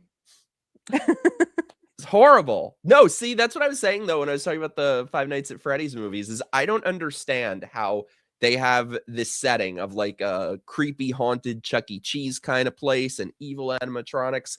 I don't understand how you can have a premise like that and a setting like that and make it so damn dull. It should have been such a great movie. Horrible. I think because the real Chuck E. Cheese and Showbiz Pizza is so creepy and awesome that like no movie could ever compare. Danny, same. I want to go there. I want to go there now. You got to come visit me and we should go. We can like go interview crazy leftists and we can go to Chuck E. Cheese. Here's what I want. I want someone to buy some eccentric millionaire to buy a current modern day Chuck E. Cheese or whatever, but change it and recreate the 1980s Showbiz Pizza with the 1980 logo and all the animatronics. And I want it to feel like the 80s when you go inside. I don't want anything modern. I don't understand why more people don't do this anyway, because young people who never lived through the 80s are experiencing a nostalgia for a time period they never lived through. I don't know if you know this, but they go online and they watch footage of malls from the 80s and 90s, and they listen to 80s music, and they're just all about the 80s. This kind of the way that we were sort of interested in previous decades, like the 50s, the 60s, even though we didn't live through it. Mhm. They're like that about the 80s. So why wouldn't you create like a recreation of some 80s bangers, you know? And that's what it is you're not just going there, you're going there to go back in time. Oh, let's do You it. know? We should do this. Let's become rich and do it. If I had to throw away money, that's what I'd I be love doing. Israel. I love Israel. Come Thanks. on, I'm waiting for my check. If I had so Tim Pool is a very successful podcaster, and he built a skate park, which is a cool thing. He's very into skating. If I were that successful, I would build a circa 1980 Showbiz Pizza. I'll invest in it with you. You know what we should do? Oh, well, you're spoken for, but I should just like bang a rich dude. I should pull like an Ashley St. Clair. Yeah. Oh, I feel like we haven't gotten into that whole mess. Are you up to date on that? I try not to watch all that. It's train wrecks. It's like a soap opera, and there's too many soap operas right now to keep up with all of them. There's That's too just many. That's just one of them, but she's crazy. She's always been crazy, and apparently a lot of her beliefs were not real. Shocker. And now she's becoming woke again or something. She's a trans rights activist now. You know what? Okay, this is terrible. By the way, you guys, I'm saying this, it has to stay between all of us, okay? So I did a couple events with her back in the day. I used to like tangentially know her. I want to prank call her on a stream so badly. I'm sure it's probably not her number anymore. Stop. I want to prank call her so I don't think I could do a good Elon voice though. No. Elon. No, I can't do. I can't do. Could be like voices. Howard Stern. You know, he used to do all the prank calls and stuff. I used to love those. That's from when he was kind of funny. Yeah, my husband used to love him too. And then Really? and then he went way off the rails, right? Like now he's a total leftist, and He is the during sellout of COVID. all sellouts. His Yeah. whole thing used to be against censorship and for free speech and all that. Yeah. Yeah, she pretended to be on the right. Well, she pretended for a long time. I mean, she like wrote children's books about like against the trans ideology and all that, and made a whole name for herself for being right wing. And then, you know, I feel like some of these women, it's what we were talking about the other day about, you know, all these crazy white broads. I think a lot of them, their politics change depending on who they're sleeping with. Yeah. I think for a lot of people, so when you and I, we were talking about this the other day offline, when you and I first started speaking against woke, we had just left woke. We had met each other because of that. A mutual friend introduced us, and it was very unpopular to do what we were doing and to say what we were saying. Like this was like 2016, 2017. Boy, was it. And it was before Walkaway even started. It was before you and Brandon even started Walkaway. Like you know, basically it was career and social suicide. And I was in the midst of committing that kind of career and social suicide on Facebook and starting to say what I really thought about stuff and leaving the left. And so were you. And we met each other. And then we met in person at that leaving the left thing. Remember that? Yes. And back then, there weren't a lot of podcasts yet. There were a few, but this was prior to COVID. So it wasn't like people were sitting at home and all creating podcasts, you know? So yeah, back then doing a podcast, I started my first show in 2017 or 2018, at the beginning of 2018. And so anyway, the point being, it wasn't as common. Like it wasn't a career move to speak against woke. It was actually the opposite. It was career suicide. It was basically like you had to be willing to give up everything And I left my career and I was like, okay, I'll just sell cowboy boots or something. I did that for a little while, like I'll figure it out, but I want to be able to say what I think, right? But then over time, as people who were pushing back against woke, and there were lots of us, but not as many as there are now. So back then, those people who were pushing back against woke, as more space was created and more people started leaving woke and more people started speaking against it. And then suddenly you get this influx. I didn't realize this was happening because I can tend to be a bit of a Pollyanna, but there's all these fake people who saw it as a career move. And that's when Yeah. you're starting to win the culture wars, when it's like, oh, I'm going to pretend to be anti-woke so I can grift or make money or whatever. Like it'll be an opportunity for me. But that's what a lot of people started doing. And in a way, that's a positive thing. That's because that means it's now it's not a career and social suicide to come out against woke, it's a good thing. Josh Denny, love you, dude. Hey, Josh is one of the early ones. Yeah. Yeah. And one of the not full of shit ones. Yeah. Hey, what's up, Josh? That's what I was going to say. No, I'm with you, is that like maybe when I started doing this, I don't know, naive or something, or didn't quite know how full of shit a lot of people were. But to me at the time, it felt like people who were speaking up were sort of truth tellers who felt so passionately that they had to speak up. And now it just seems like everyone is full of shit. Everyone has ulterior motives. Everyone has no guiding principles. Well, I was like you. I was very naive, and so I'm very grateful when we go through periods like what I think of as like God doing a great revealing. Okay, so during the COVID years, that was a great revealing because we all learned about different people, whether they were our friends or family or influencers or whoever. We learned who was an authoritarian and who wasn't, because there were some people who were very good on the being anti-woke and speaking against woke ideology until the COVID years. And Yeah. then they were lockstep with the authoritarian measures. And so you got to see who was like truly for individual rights and who wasn't.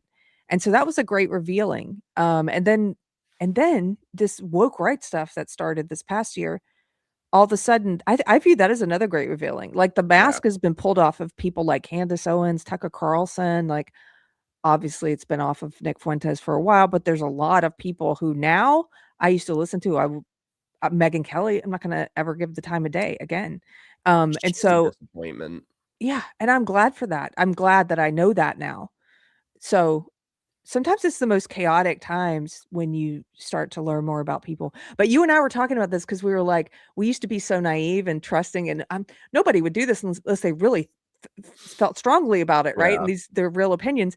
And slowly, as more and more unmaskings happened, you and I have both become more cynical. And I was like, I'm so glad when we met when we did, because if we met now, we've both become a little more distrustful. And I think we may have been like, I don't know, I'm going to keep him at arm's length. Yeah. No, I'd like to think that we could see each other's soul anyway. I feel like we would anyway, but there might have been a more larger barrier of entry. But it's nice to have gone through all this stuff with you, like from 2017 or something. That's when we met. Oh, we've been through battles. Yeah, it's almost 10 years, Mikey. I know, I'm old. Stop. My friend was saying to me the other day, why do you lie about your age? I'm like, because you can't be old and single. You can either be old or single. So when I have a ring on it, I will be honest about my age. Until then, I'm trans age. Trans age. Yeah. Well, you know what's interesting though with a lot of these people is like, somebody like Tucker Carlson. I used to love Tucker Carlson when he had his show on Fox. Or even Megyn Kelly, it's the same thing. But like with a lot of them, I think it probably should have been obvious how full of shit they were. Because Tucker Carlson, he used to have a show on MSNBC. He used to have a show on CNN. A lot of these people, Megyn Kelly did a whole thing on her NBC talk show about trans kids. So a lot of these people, sometimes they're very good at acting the part, like Tucker was for a while. But a lot of these people, or, someone like fucking Ashley St. Clair, a lot of these people just cycle through different identities. Yes. The way the left does. By the way, and none of this is to say that your opinions can't change on things. Obviously, you and I both left behind an old ideology. Obviously, people can leave belief systems, and when they find out that they're wrong, it's just that some of these changes appear to happen overnight, and they also appear to be calculated, and there's never any. You and I both know what it takes to leave a belief system. And I don't hear a lot of that sometimes in these stories of these quick transformations. You Mhm. know what things I'm talking about. Oh, yeah. I don't hear the how and the why and the like the moments that I don't hear any of the details like that. None. And so that's always interesting to me. It's like that lady who pretended to be a 9/11 survivor and victim, and she ended up working her way up to. She was like the top, like the president of like the 9/11 survivors, the Twin Tower survivors I fund or watched her something. documentary. Yes, there's a documentary, and she wasn't even in the country on 9/11, and they found out like years later after she'd scammed all this. But they're looking back on it, there were some tells in her story of surviving and getting out of the Twin Towers. People were like, "Oh, in hindsight, you were missing certain things that actual survivors would Yeah, have said." I would And think. anyway, I just thought of that. I love a good crime documentary. That's kind of a I was crime just documentary. thinking we should have a stream of watching true crime. That's like a true Did you crime. watch oh, by the way, sorry, you guys know how scatterbrained I am. I want to say before I forget, at some point before this stream is over, we need to watch the video of Candace talking about the time traveling, because I haven't seen it. We were Have going to you watch it not on your seen show the it? other day and forgot. Okay, I'm pulling it up while you're talking. It's Okay, yeah. insane. Do you want me to pull up Tim Pool reacting to it, or do you just want to see it by I just yourself? want to see her. I want to see her Okay. own words on this. But a side note, what I was gonna say, I watched a good true crime documentary. Did you see, what the hell was it called? It was on Netflix about the high school catfish. Yes, I was so glad they covered that story. Oh, I was gonna say, this is so up your alley, because it's another It's crazy incredible. white broad. It's The incredible. white And chicks are not all right. There is something going on. Maybe it's airborne with white chicks. it's that story. If you guys like true crime and you haven't seen it, you definitely need to watch the catfishing one. Yeah, I won't spoil it. No. Did you ever watch the show Catfish? I think I watched. Wasn't there it a movie first? I think I watched the movie. Yeah, it was a movie. That's like where the term came from. I think it was a movie, and this dumb guy who just he has like resting male feminist face. He just screams male feminist to me. And he thought he was talking to some model, and it was this big fat chick from a farm, and they went and found her. Yeah. But yeah, you guys watch the high school catfish thing. I won't spoil it. Shit's crazy. Okay, I'm looking for this Candace thing for you. Yeah. You know who has the best clips? Who's been there from the beginning, from before Tim Pool finally said something, before all these people finally said something. Nathan Livingstone, Milk Bar TV. Oh yeah, he has. He has a YouTube channel. He has an X, and he is on all of these fake sociopathic grifters. And he's been on Candace for a while now. And he's really great at doing editing and doing video compilations. Like he just puts up people in their own words. Actually, Andrew Tate was suing him for a while because he was showing what Andrew Tate was saying in his own words. And he had to, I know the lawsuit was finally dismissed, which is great. But anyway, I'm looking for through his feed because he's the one that does the best stuff. Well, while you do that, let's have a very quick word from our sponsors. Okay.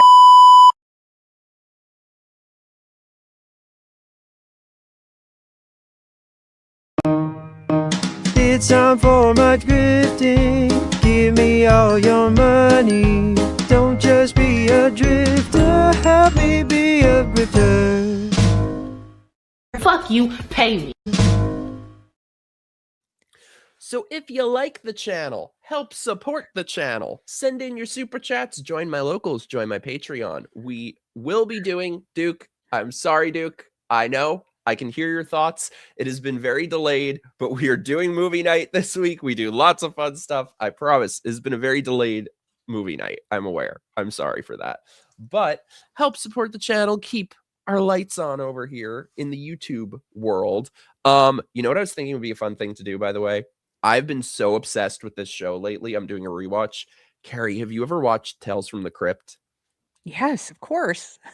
It is just the greatest show ever. Are you rewatching it? Yeah, I've been doing all 7 season and 2.5 movies, entire rewatch. There will just never be another show like that. It's sort of the antidote to modern films and stuff because everything just feels so practical and handmade, and it's shot on film. It was great. That's funny because I started rewatching The Twilight Zone. I watched The original? Yeah. Oh, it was so And good. it's great. It's timeless. The kind of Yeah. stuff it touches on. And then also, when my husband and I were recently traveling to see my family and his family and other things, I ended up watching like 3 episodes of Murder, She Wrote, which I hadn't seen in a while. I've seen every Murder, She Wrote, but not in years and years and years. And Wait, it's sorry great. Sorry to cut you off real quick. This is weird. Sorry. I was like, where did all the chat go? It hasn't been showing the chat at all for the last couple minutes. Oh, okay. Now it's catching up. Sorry. Go on. I just wanted people to know I wasn't ignoring them. I was just saying that sorry, I'm still looking for this tweet. I was just saying that I was watching Murder, She Wrote, and it's a great show. And if you're a young person, you haven't seen it, it holds up and you need to watch it. That's all. Sorry. It's like slowly catching up. This is weird. Oh my God, though. It is the best. It is the best. You can like download a torrent of it. I have like an entire hard drive collection of like hard to find and lost media. So I've got like Celebrity Apprentice and Tales from the Crypt and Are You Afraid of the Dark? I was working on, so my Are You Afraid of the Dark collection was not the greatest quality. So I've been working on upscaling the entire series and it's come out looking really good. But yeah, I was thinking we should do Tales from the Crypt stream. Is anyone else interested in that or just me? I would watch that with you. Okay, I just sent you this clip. Do it. Okay, now I'm seeing everyone's chats from before. I don't know what happened. Sorry about that, y'all.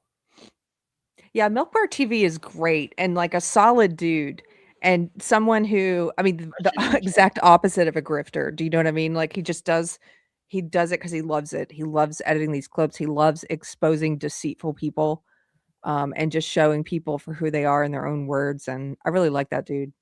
But yeah. Oh, here it is. Okay, so I've seen this post, but I haven't watched the video.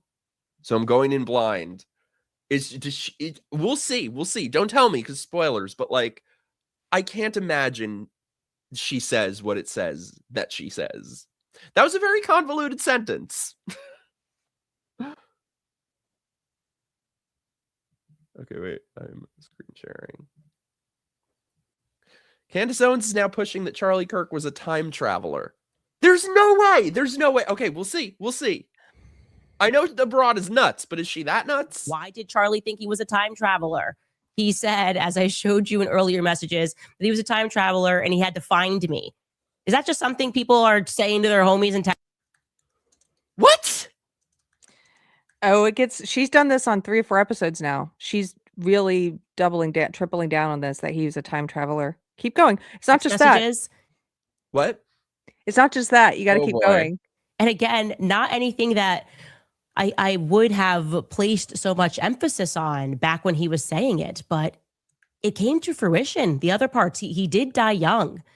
Why did he think that him dying young was necessary in order to change things? He did die young. Necessary? When did he say it was necessary? Like, he apparently said he thought he would, which makes sense. He was constantly putting himself in danger every day. Related to Turning Point USA. In some way or another, at the very least, we could all agree it's related to him speaking at a campus event for Turning Point USA. I'm totally occupied by this. I tell you, I read these messages and I'm going, what is this? What is reality, actually? And Charlie died. Yes, like I said, it was related to this organization. And I think we would all agree that his death and the manner that they did it changed the world in ways that I don't think we can fully realize, or certainly not in a way that I can articulate.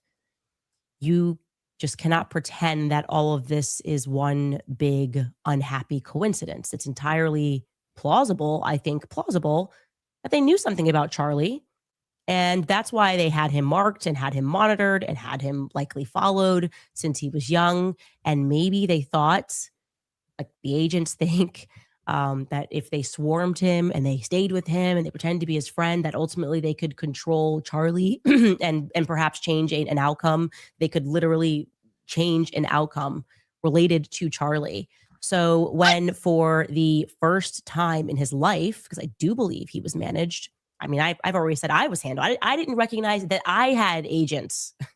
What does that mean? What does that even mean? Okay, you're not going to believe this, but she is telling her idiot cult that, like in the Matrix, that there were agents assigned to her and Charlie and other special people around the world whoever they is, they meaning Israel, I'm sure, the Jews and the FBI and whoever, the CIA and the Macrones and everyone, they have had eyes on special babies like her and Charlie, who had special powers like the X-Men since the time they were children, and knew that they would change the future, and so they've been under close tabs by they. It's like a movie, and you know what's really funny? I don't think they them, but I don't think it's in this clip.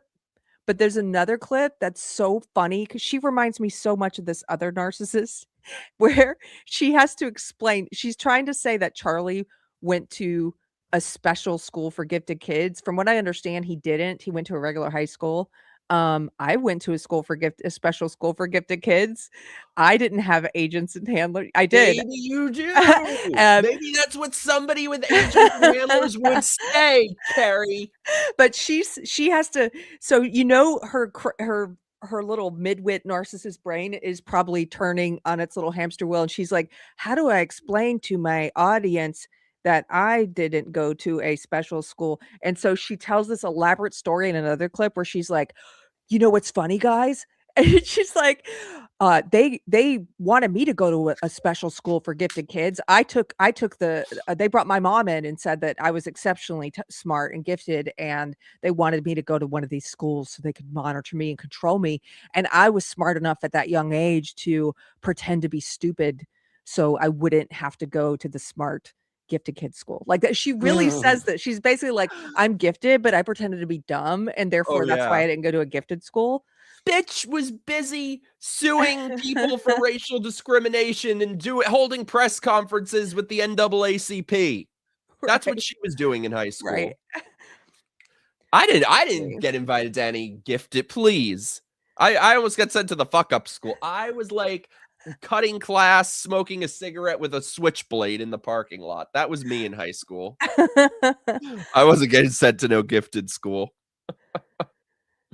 Oh my God. But she's basically like, yeah, they had handlers since they were young. In other videos, she has insinuated that Erica was one of Charlie's handlers. That all these people that work at TPUSA are handlers that are there, that are secret spies and government agents for our government or Israel's government or somebody's government. And again, none of this crazy shit she ever spends, like these fantasies that she concocts. She never has evidence for any of this stuff because this is just a crazy person's fantasy. Let me say this. I don't think she's crazy in that I don't think she believes any of the shit she's saying. Crazy like a fox. Yeah, she's crazy like a fox. She knows that she has to keep this insane spider web going, to keep the idiot people who are paying her so much money, the cult, to keep them on the hook. And apparently there's no rock bottom. She can get crazier. She's now saying she's an alien and he was a time traveler, and because they had special powers, they've had Matrix-like agents following them around since birth, and that's why he was killed, I guess, because of his time travel. Who knows? But her cult is still on board.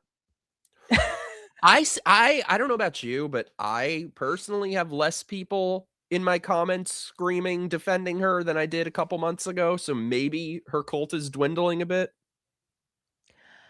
I don't know. Yes, Christine Florida says, what? Seriously? Yes, seriously. This is where she's at. It's gotten so ludicrous. And today, I don't even watch her shows anymore. I watched about 15 of them all the way through so I could write an essay about what I thought was happening. This is back in the fall. And I don't watch them all the way anymore. There's a great account that summarizes every day, and he's like, I watch Candace Owens shows, so you don't have to. And he does a summary every day. And so in today's summary, he basically, it was her making accusing Erica of being involved in child trafficking. She just says the craziest. She'll just say anything. She has to say things more and more outlandish and clickbaity. But no, I agree that she's not crazy. I mean, she is wiping her ass with $100 bills. Yeah. Like, she is raking in it from this. She knows exactly what she's doing. Yeah. But I also think she's a narcissist. So, she's sick. She's a narcissist. Way. Yeah, they're sick, but they're like, I think the cluster B personality disorders are more like moral illness. Like, they're not mentally ill, they're morally ill. There's something wrong with their character. They're bad people. Sorry, parentheses. Drew, don't you tempt me with a good time. Oh, I want to do that so badly. Nobody wants to go there with me, though. Find somebody who wants to go bother the Scientologists in Clearwater with me, and I am so down. Is that Florida? Yeah. It's like an hour away. Why doesn't Drew go with you? I don't think he's in Florida. He's like somewhere cold. Well, we should go bother the Scientologists. Dangerous Spaces in your chat says, I defended her when she was Red Pill Black because I thought it was... Yeah, me too. I thought it was ridiculous that people assumed a leftist would just drop old habits immediately. Now she can go F herself. Yeah, here's what I think is... like her. She's definitely a cluster B personality. I recognized that years ago, even though I did share her stuff.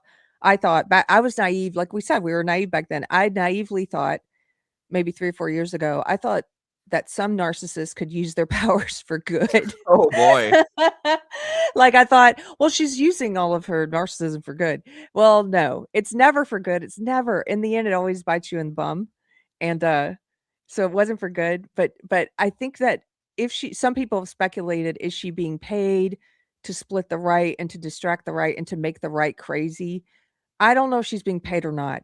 Maybe, but either way, that's the effect, right? Like her cult of followers, it's a lot of what's interesting. It's a similar demographic to the woke cult in that it's mostly white women who are attracted to this brand of insanity. I don't know why, but I hear from them, and they're not all bot. They're not. People are like, oh, they're bots. No, they're not. Like I said, I spent a lot of time on Facebook. That's where leftists are. That's where women are. When she featured me on her channel, Candace, and attacked me, there were thousands of them who came. They looked me up. They had to look me up on Facebook. And I got to see, I looked through their profiles. They were leaving the most vicious, vile stuff and stupid stuff. But I would click on their profiles, and these are women, white women, who have Bible verses, some of them in their profiles. Like they think they're Christians. Crazy. And they're real people. It's some of them, maybe most of them. That is nuts to me. Hey, Brahma Bull, by the way, I haven't seen you in a bit. How you doing, Brahma? Oh my God, 1 second. I'm getting breaking news in the chat. Drew, you're in Florida? Let's hang out. I didn't know that. And I know Chrissy's okay, you guys. I'm down if you're down. If y'all want to meet up in Clearwater and bother some Scientologists, let's friggin' do it. This has to happen. Yeah, can we make this happen? Wait, Erica, are you in Florida too? They ran my plates when I had a meeting next door at Pinellas County, and they sent me mailers. If you go to the Scientologist, they'll continually bug you. I've already I feel like I'm already on their lists somewhere. I had a run-in with them years ago, but Mikey, here's what I think you should do. I just had this great idea. Speaking of mailers, have you seen it's so funny when you ask me if I've seen stuff and I haven't seen it. I'm pretty sure you haven't seen this. The 3-part documentary series about 80s hair metal. What's it called? It's called Nothing But a Good Time. No, I don't know that. But a good time. It's so good. Anyway, there's this part where they're interviewing, they do each band by band, Poison, Motley Crue, like they're going through the rise of each one. It's a great documentary. But they get to the part about Poison, and they talk about how in LA on Sunset Boulevard back then in the 80s, it was all about the flyers, and everybody had to come up with like a tagline for their flyer, like melts in your mouth, not in your hand. Like everybody would have like a tag like poison, and then it would say, and everybody, it was a flyer war, to get people to come to your shows. And I was thinking, you should do, because those 80s flyers were so iconic, and like Poison had all like neon green flyers because the neon green paper was the cheapest. You should just do neon green flyers for your podcast. And there's something funny about that because it's a podcast, it's online. It's not a real it's not like come to my show in person, and just like flyer like it's a show. Come to my podcast. I am so down. Okay, wait. Erica is in Florida too. Okay, you guys, we need to make a group chat after the stream. First of all, let's meet up. Second of all, let's do a stream in person and like go bother some Scientologists. Like this needs to happen now. I had no idea you guys were all sort of nearby. I'm so down for this. I have such a bug up my ass about Scientology. Like I want to go bother the shit out of them. All right, should we finish hearing what this bitch is saying? No, First time one is second.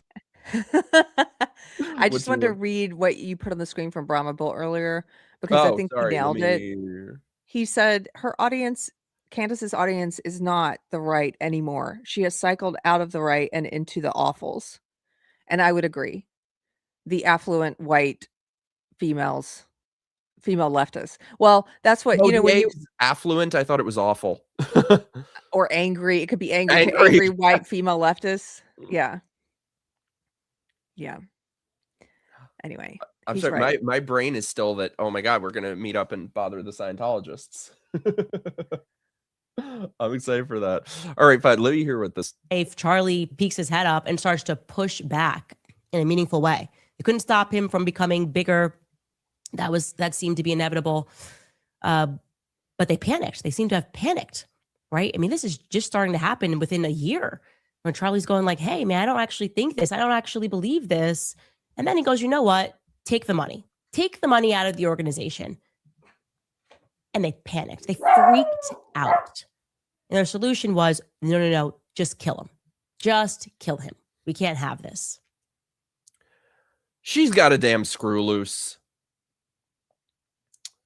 Where did Keri disappear to? Yeah, I'm so over this chick. I don't know how anyone still believes her, but apparently some still do. The dumbest people alive. Do you think it's dwindling though? I feel like there's still nut jobs, but I feel like it's slightly dwindling. Maybe. I don't know. I actually, I will not unfriend leftists usually, even if I think their ideology is evil. If they are willing to keep that door open, I will keep that door open to them, and maybe they will come around eventually. So that's kind of been my policy with woke leftists. Now, most of them do unfriend me, but the ones who don't, I don't unfriend them. However, when I was hearing from all the candy cultists, Cantifa, during those 3 months. Cantifa, I haven't heard that. Oh, yes, Cantifa.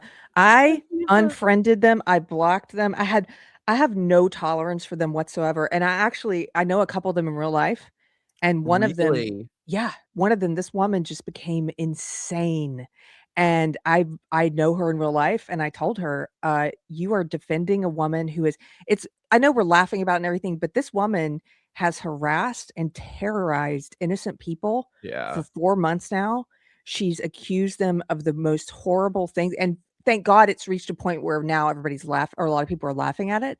But there was a time there when people were buying into this crap, and to some degree, a lot of them still are, where they're like, Erica and all of Charlie's closest friends and his pastors and everyone at TPUSA are all murderers, and they're all this and they're all that.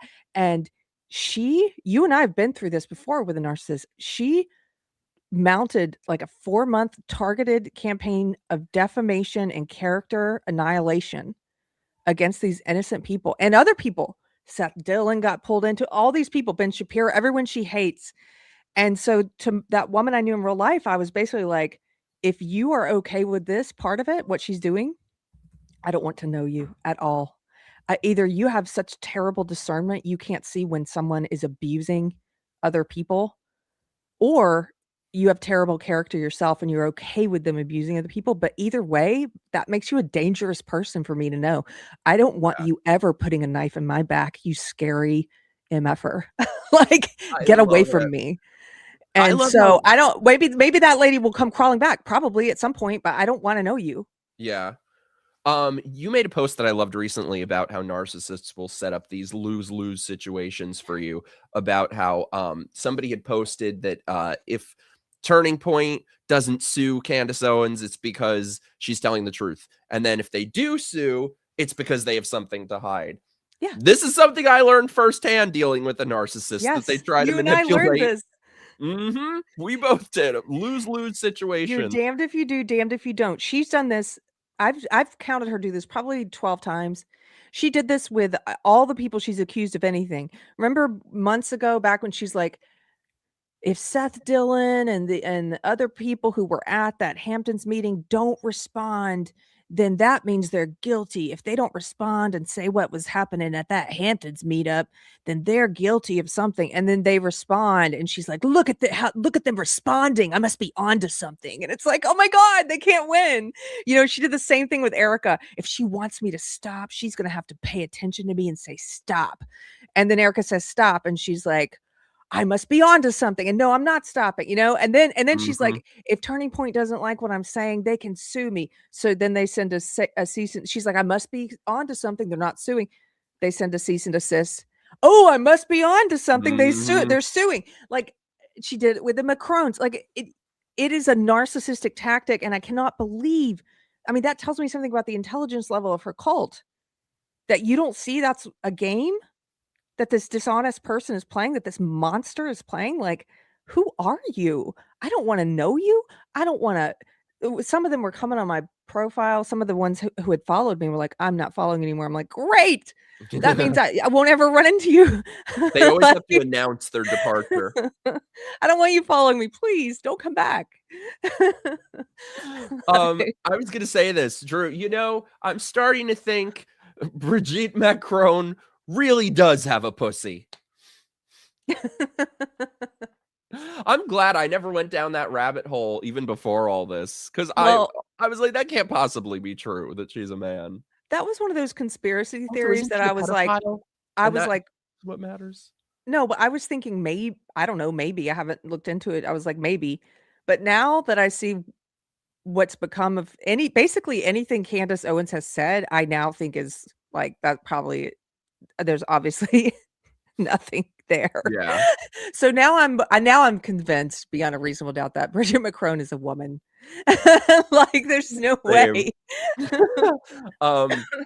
Tim wants to know thoughts on people calling Trump a narcissist. He does so many acts of kindness that nobody hears about. That's true, which is antithetical to anything I've heard about, which makes a narcissist. I think he has narcissistic traits.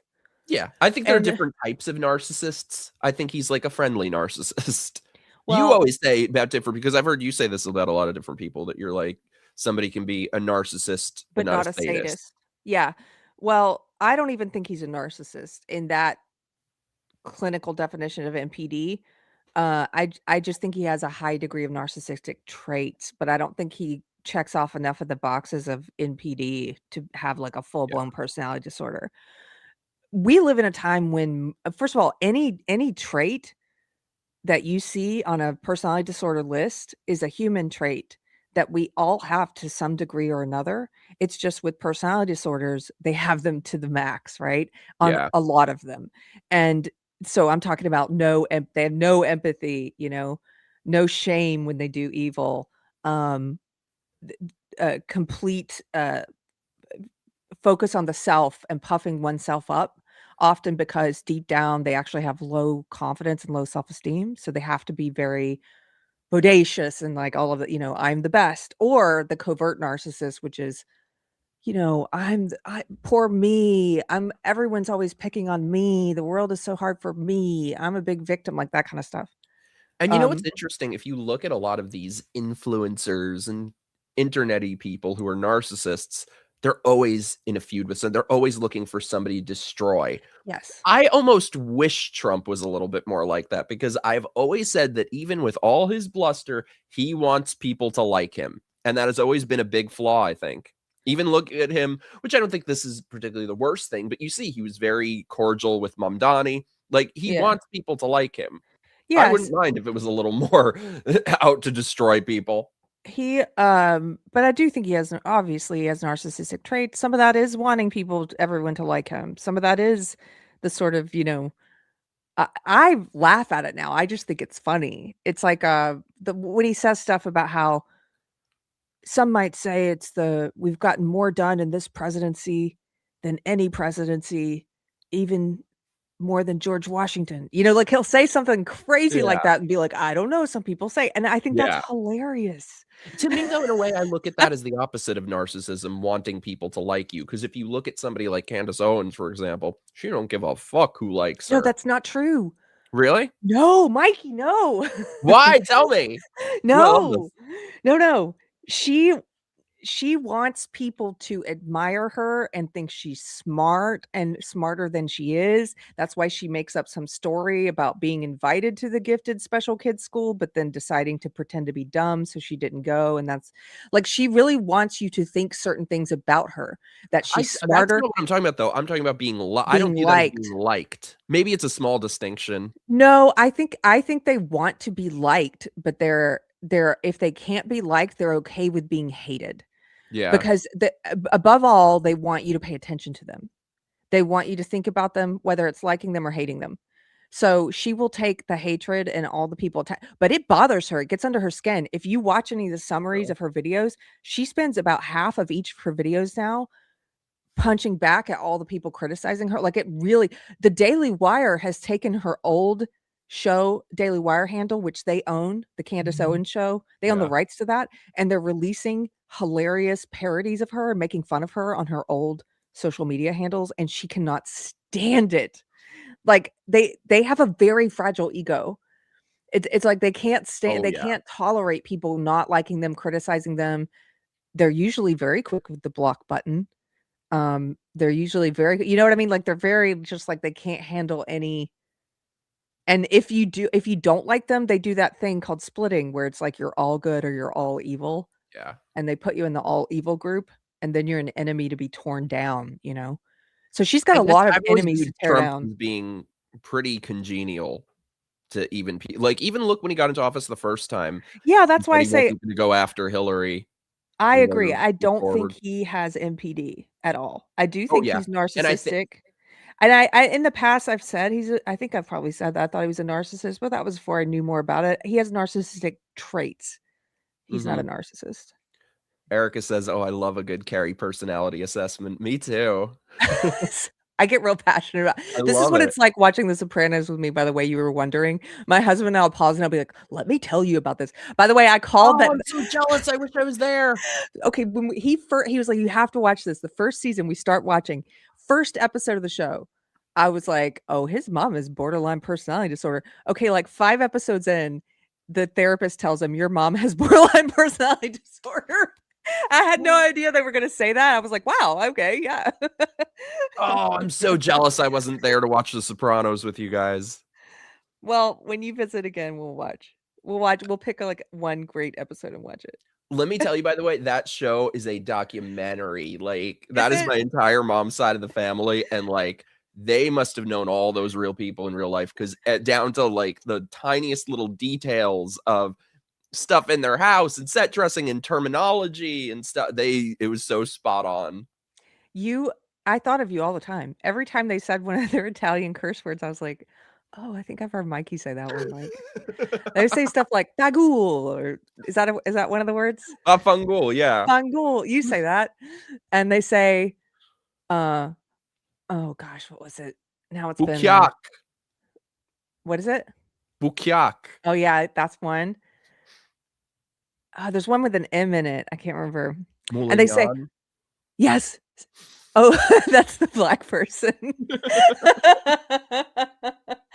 Yes. Or the gay slur is Fanuc. Fanuc. And then they said, oh man, you're Goomba, you're Gumar. You're Gumad. What is that? Is that that's your mistress? Mistress? Yeah. Yeah, that's like that's Italian American slang, which is just Napoletan, which is like my grandpa's side. So there's regular Italian, so I speak both. But yeah, people from Italy stuff here like Italian American, and it's just Napoletan. They don't know what half this shit is. Oh, and I liked when he would go into the meat shop and he would order some. There was a word for it. Gabagool. Gabagool. All of these sound like Super Mario villains to me. Is it not the greatest show ever though? It was great. I understand now why. It changed a lot of things. It was like it set the tone for like the anti-hero, you know. I can't believe we agree on the ending too. I thought it had a great ending. I love the ending. Yeah, same. Yeah. I think maybe because back in the day you couldn't as easily rewatch something and rewind and pick up all the little details in the last scene and the things that came full circle.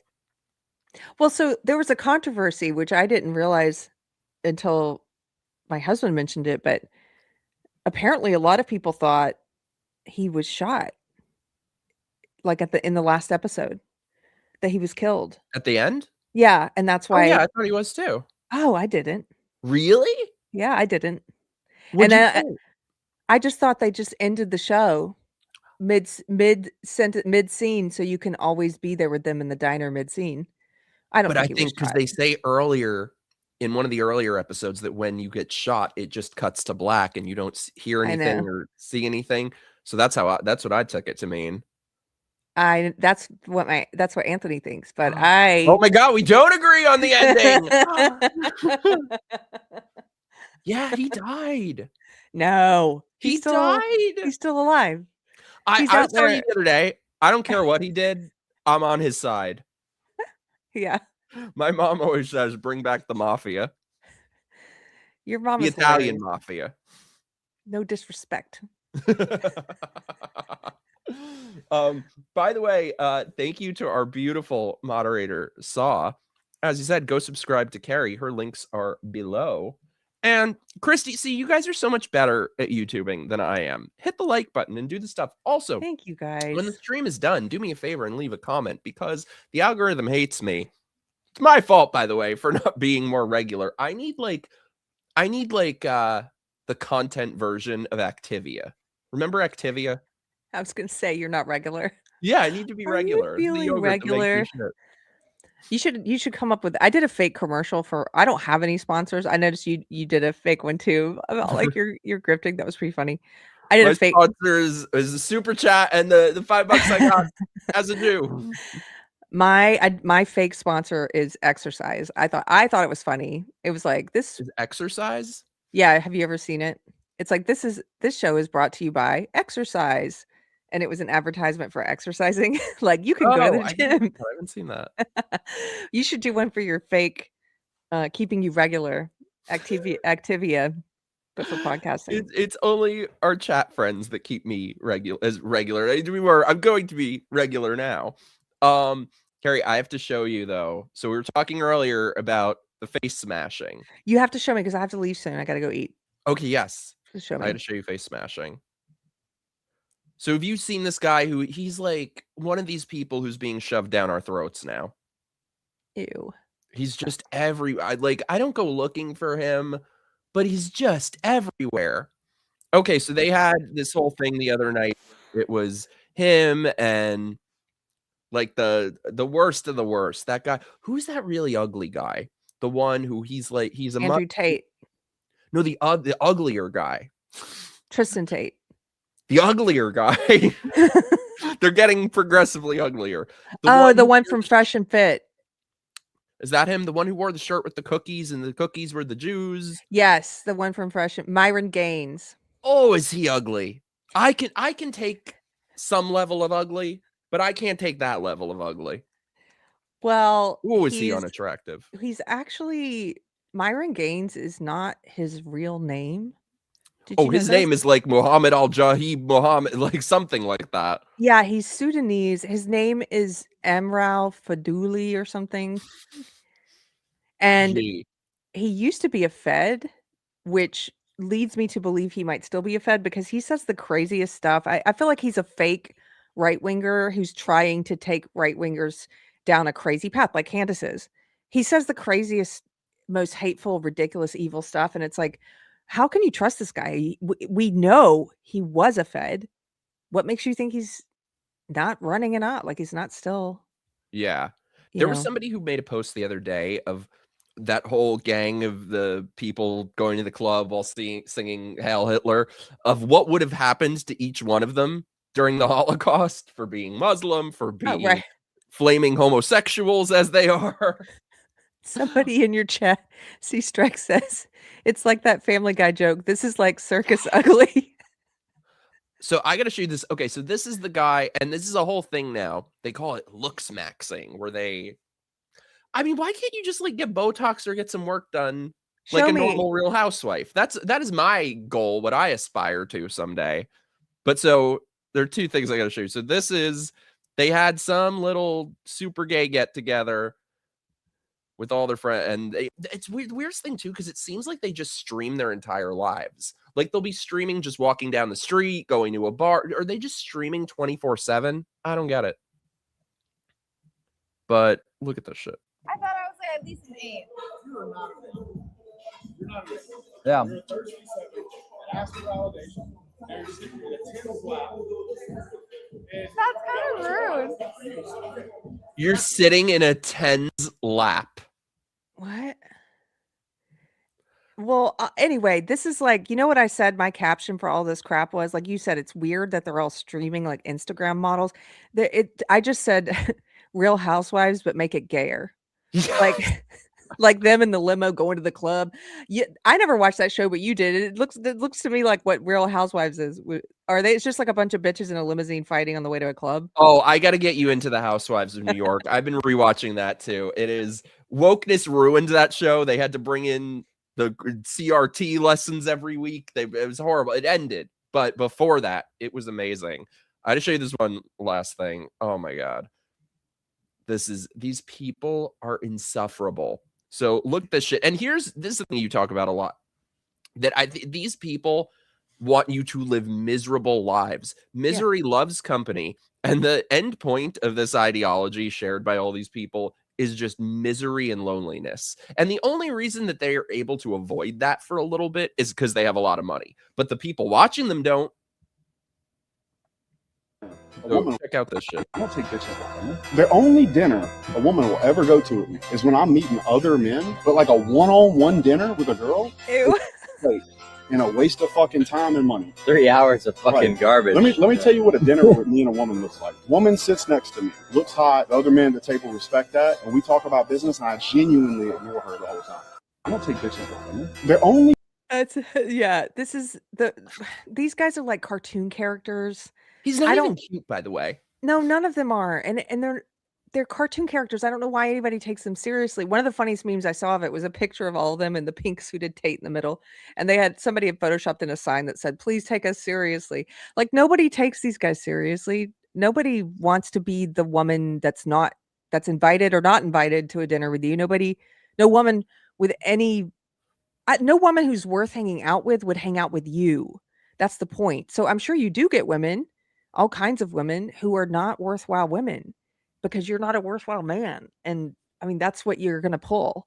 So I just find it all hilarious. And this is something we've been saying about the woke right for a while. Somebody earlier, it was Josh, was asking, when you say woke, I think he was asking about woke right. He said, are you talking about white identitarianism? Partially, but not just that. It's sort of like woke left, where woke left encompasses it's like an umbrella that encompasses all these different identities like sex, race. It's not just one thing. There's the feminist part of woke. There's also the gay part of woke. There's the trans part, all these different identity parts of woke. There's a race part of woke. And it's the same thing with woke right. Some of the people I call woke right are primarily white identitarians. Yes, it's about race for them first and foremost. But some of the other woke right guys is primarily about sex for them. Like they're like the mirror inverse of the feminists. There's the woke left feminists and there's the woke right manosphere, whatever these guys are. And they are the inverse, but they're the mirror image of feminism, because like woke feminism, they are trying to destroy the family. They're trying to destroy biblical marriage. They rail against marriage all the time. Nick Fuentes is on camera multiple times saying being married, being a straight married man, being a father is the worst thing he can imagine. That it's being gay. If you're a married man, you're gay. That you should. He has on camera telling his male followers to swear off marriage and instead to pledge their loyalty to him, a man. He says, I see your face. They are at war with biblical marriage and with the family just as much as the left is. And it's like a Trojan horse. It's like the devil's like, oh, some people have wised up to this game I'm playing with woke left, right? So then the devil's like, well, what about if I put it over here? Like here it is on the right. And that's some why of these- it is the perfect term. People flipped out for so long about that term woke right. It's the perfect term. It's the perfect term. And it's the same endpoint of both ideologies, being alone and miserable and unhappy. Yeah. It's the same thing. Yeah, they're basically saying be alone, miserable, and unhappy. Feminists are like, oh, men are the worst and they're always oppressing us. And I would never want to hang out with a man. I would choose a bear over a man. Men are terrible. And then the woke right guys are like, women are the worst. I would never hang out with a woman. Who would want to have dinner with a woman? That's terrible. You should never go on dates. Don't get married. It's gay to get married. Like they're both saying the same thing. It's Can I not be gay until I'm married? Like, hopefully, like I'm working on it. I'm trying. Can I say I always thought Nick Fuentes was like the worst of them, but like he seems not that bad by comparison to these other ones coming up now. To some of the yeah. Can I say something horrible? Are you going to say you find him attractive?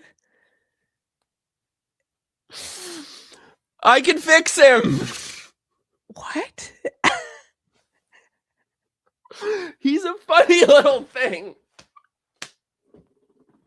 I'm not proud of this. I'm just saying. Keri, come back. Sorry, I thought I would rage quit. Ew. I do have horrible taste in that. You have horrible. I'm just speechless. I'm just speechless. I can fix him. This is my face, by the way. We're watching different music documentaries lately, me and my husband, and I love the 80s hair metal documentary. But last night we watched a little grunge music documentary, and even though grunge was my time during my young, like in the 90s when I was coming up, it was my time. I don't like grunge, and every time he looked over at me during the documentary, I was like. Just listening to it, like that's my face right now with you.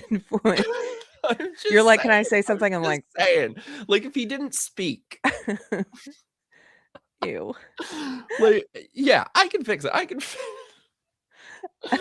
You'd hate that. Oh my god. By the way, last thing, and I know you gotta go. I gotta tell you guys something. Is it something awful like that? Not that awful, but Okay. It depends awful for who. This is terrible. Hey, Sage, thank you so much, my love. I'll back you up, Mike. Unlike the other Groypers, Nick has a sense of humor, and where there's humor, there's humanity. Just ask a Jew. I kind of feel like I don't know. You're like the gullible.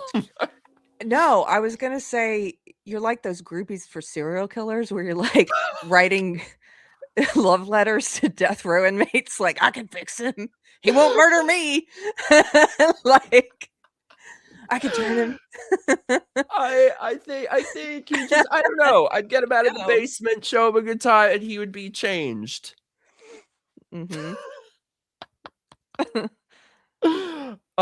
No, I'd tell you something. So this is like, I don't know if it's an Am I the Asshole, but it's akin to an Am I the Asshole. I gotta tell you something that happened. Greg told me before, he was like, don't tell this story on a stream. You're gonna sound like such an asshole. Okay. I'm ready for This it is then. terrible. I'm only telling this in memoriam, as like a memorial, as like a nice thing. Okay. Right? Okay, so the other day I ordered something on Amazon. So it was supposed to be here like 7 a.m. early in the morning. So it doesn't show up. Like the afternoon, I'm looking at the tracker where you order it, right? And there's a notification that comes up. We've lost contact with your Amazon driver. I'm like, that's weird. I've never seen that before.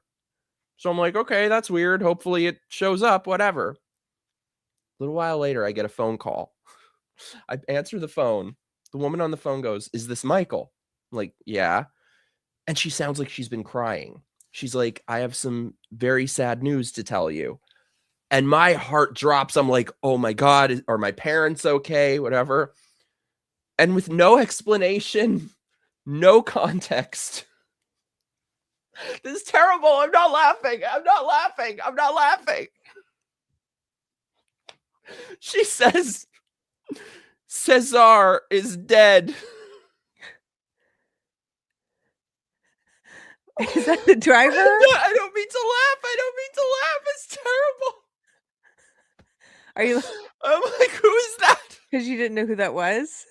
Oh. It's the Amazon driver. He died. Oh, Mikey. And I couldn't stop laughing. That's terrible. Because of the way she said it? I wasn't laughing that he died. Rest in peace, Cesar. Oh. Oh my God. Aw. This is terrible. I'm not laughing that he died. I swear. That's Rest in awful, peace. though. Like in the Rest middle of in a peace. delivery, too. I can't even. Your chat is you.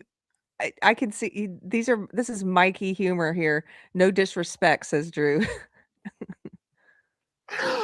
And let me tell you something. This should be like a commercial for Amazon. My package came like 2 hours later. They found somebody else to take over his truck. Oh my gosh. She didn't say what happened though, so I don't know if it was like a crash or if he had a stroke or what. But I feel like I killed the Amazon delivery man. That's so wild. I can't imagine. He must have getting had that. other packages, right? It's not like I killed him because I No. ordered nicotine mints. Stop. You're fine. Okay, good. You're fine. I did, and that should really be a commercial for them. But Like, did you get your package? Yes. rain, sleet, snow, or death will not stop us. You just clip this and send it to them. I promise I'm not laughing that he died. But for her to call me and go, I get it. Cesar It's is like out of a dead. movie. It's like a dark humor moment in the midst of something tragic. I completely get it. Why am I laughing now? It's terrible. I completely get it. Okay. I have the darkest humor too. I'm like, especially when you're going through something or there's some bad, like, the darkest things that you'll find funny and other people may not. Like anyway, I love dark humor, but that is terrible about the driver. That's awful. Rest in peace, Cesar. So, Keri, my beloved, what have you got coming up on Deprogrammed? We're probably gonna have to push that Christian panel. We usually do it every other Wednesday, but I have to see when we can push it because I have something that's come up tomorrow. So what do I have? What do I have that's regular? Well, this Friday I'll be streaming Activia. live at 2:00 Central Standard Time, and that's it. Just hanging around, getting work done, working on our house, growing radishes, and broccoli. We got our broccoli's getting pretty big. Broccoli now? Oh yeah, broccoli, carrots, beets, kale. Are you a broccoli person? I love broccoli. I love broccoli. I don't get people who don't like broccoli. Oh my God. I got it. Next time I'm there, I got to I make the best pasta with sausage and broccoli. Hopefully, say a Roasted. prayer. I'm saying a prayer. We want to remodel our kitchen this year. We're renovating this old house and we haven't gotten to the kitchen yet. And it's time. We've been living here for 3 years in sort of this camp kitchen, temporary kitchen setup.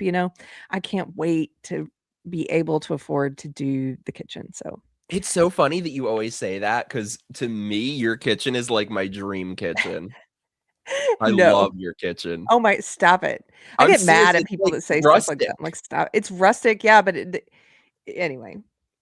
It's rustic, which is fun for camping. It's amazing. I love it. Oh, hey, Rosmix. What's up? Hey, Rasmix. Good to see you. What's up, dude? By the way, parentheses chat, will you guys do me a favor and let me know what guests you want to see on here? Because I've been reaching out to some new people. So let me know who doesn't suck. Is there anyone left who's cool? Have and you had doesn't Brahma suck? on your channel? What's that? Have you had Brahma Bowl on your channel? No. Oh my God. We've been talking about it forever. Thank you. Will I you need- please book Brahma Yes. Bowl? He has the best. Since he was here earlier, I'll just plug it. And you know, because you've been on there. As I mentioned, I'm not watching a lot of the stuff I used to watch. I'm watching a lot of new shows.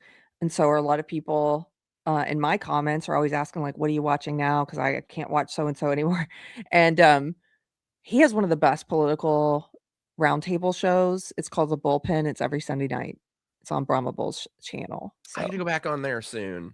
It's always a good time. it's fun. And I learn from those guys. I love it. It's just, you know, I'm honored that they would let a woman come into the bullpen. Is that what bullpen is supposed to be? What do you mean? Like, because they're dudes? Like male only? Oh, Oh. no, I think it's called bullpen because of Brahma. Oh, yeah. But I just meant, you know, it's all these dudes talking politics and it feels somewhat like a guy's space. And so it's like, oh, this is really cool that you'll let me come and hang out once in a while. And I do learn so much from that show. So I got to get his buddy on here too, who's a super movie nerd. Lil Chad. Mm-hmm. Yeah, he's awesome. I didn't realize that until we were on with him. And he's saying all these like nerdy deep cuts that I love. I'm like, oh, we got to talk more. Jake Monroe. Why does that name sound familiar? That name does sound familiar. That sounds so familiar, and I don't know why. Jake Monroe. I can't find him.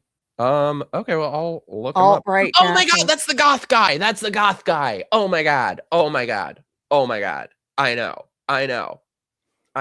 Y'all, tell him to come on my show. Have you seen the goth guy? He went on Timcast with Brian. No, I love Brian. I didn't see this guy I though. love Brian. I get Brian back on here too. Oh, I love think I did see him, but without all of his makeup on. Now that I'm looking at pictures. I have told Brian Graupner if he went that way, he would need a restraining order from me. How that man is single, I have no clue. He has standards. He has standards. He's not like those Andrew Tate guys. He's not saying he can fix Nick Fuentes. No, you're like the equivalent of the Ted Bundy groupies at this point. I mean, he was kind of cute, wasn't he? Ted Bundy. Stop. That's what I mean. You guys are crazy. No, you know who I would have fallen for? Not the real life one, but the guy who played Jeffrey Dahmer. If that were the real Jeffrey Dahmer, I would have had a drill to my head. Did you watch the Dahmer show? I did. And on that note, I'll see you later. I love you so much, Keri. Thank you so much for hanging out. You. Thanks for having me on Guys, MIKEroaggress'd. her links are below. My links are below. I will be back later this week. And we're doing all movie nights and shows and all that stuff we're doing this week. Duke, I swear, I promise we are. I'm so glad to be back doing regular shows. This is amazing. I got a lot of fun stuff coming up. Thank you so much for being here, y'all. And thank you, my love. Mwah. Bye, Mikey. Bye.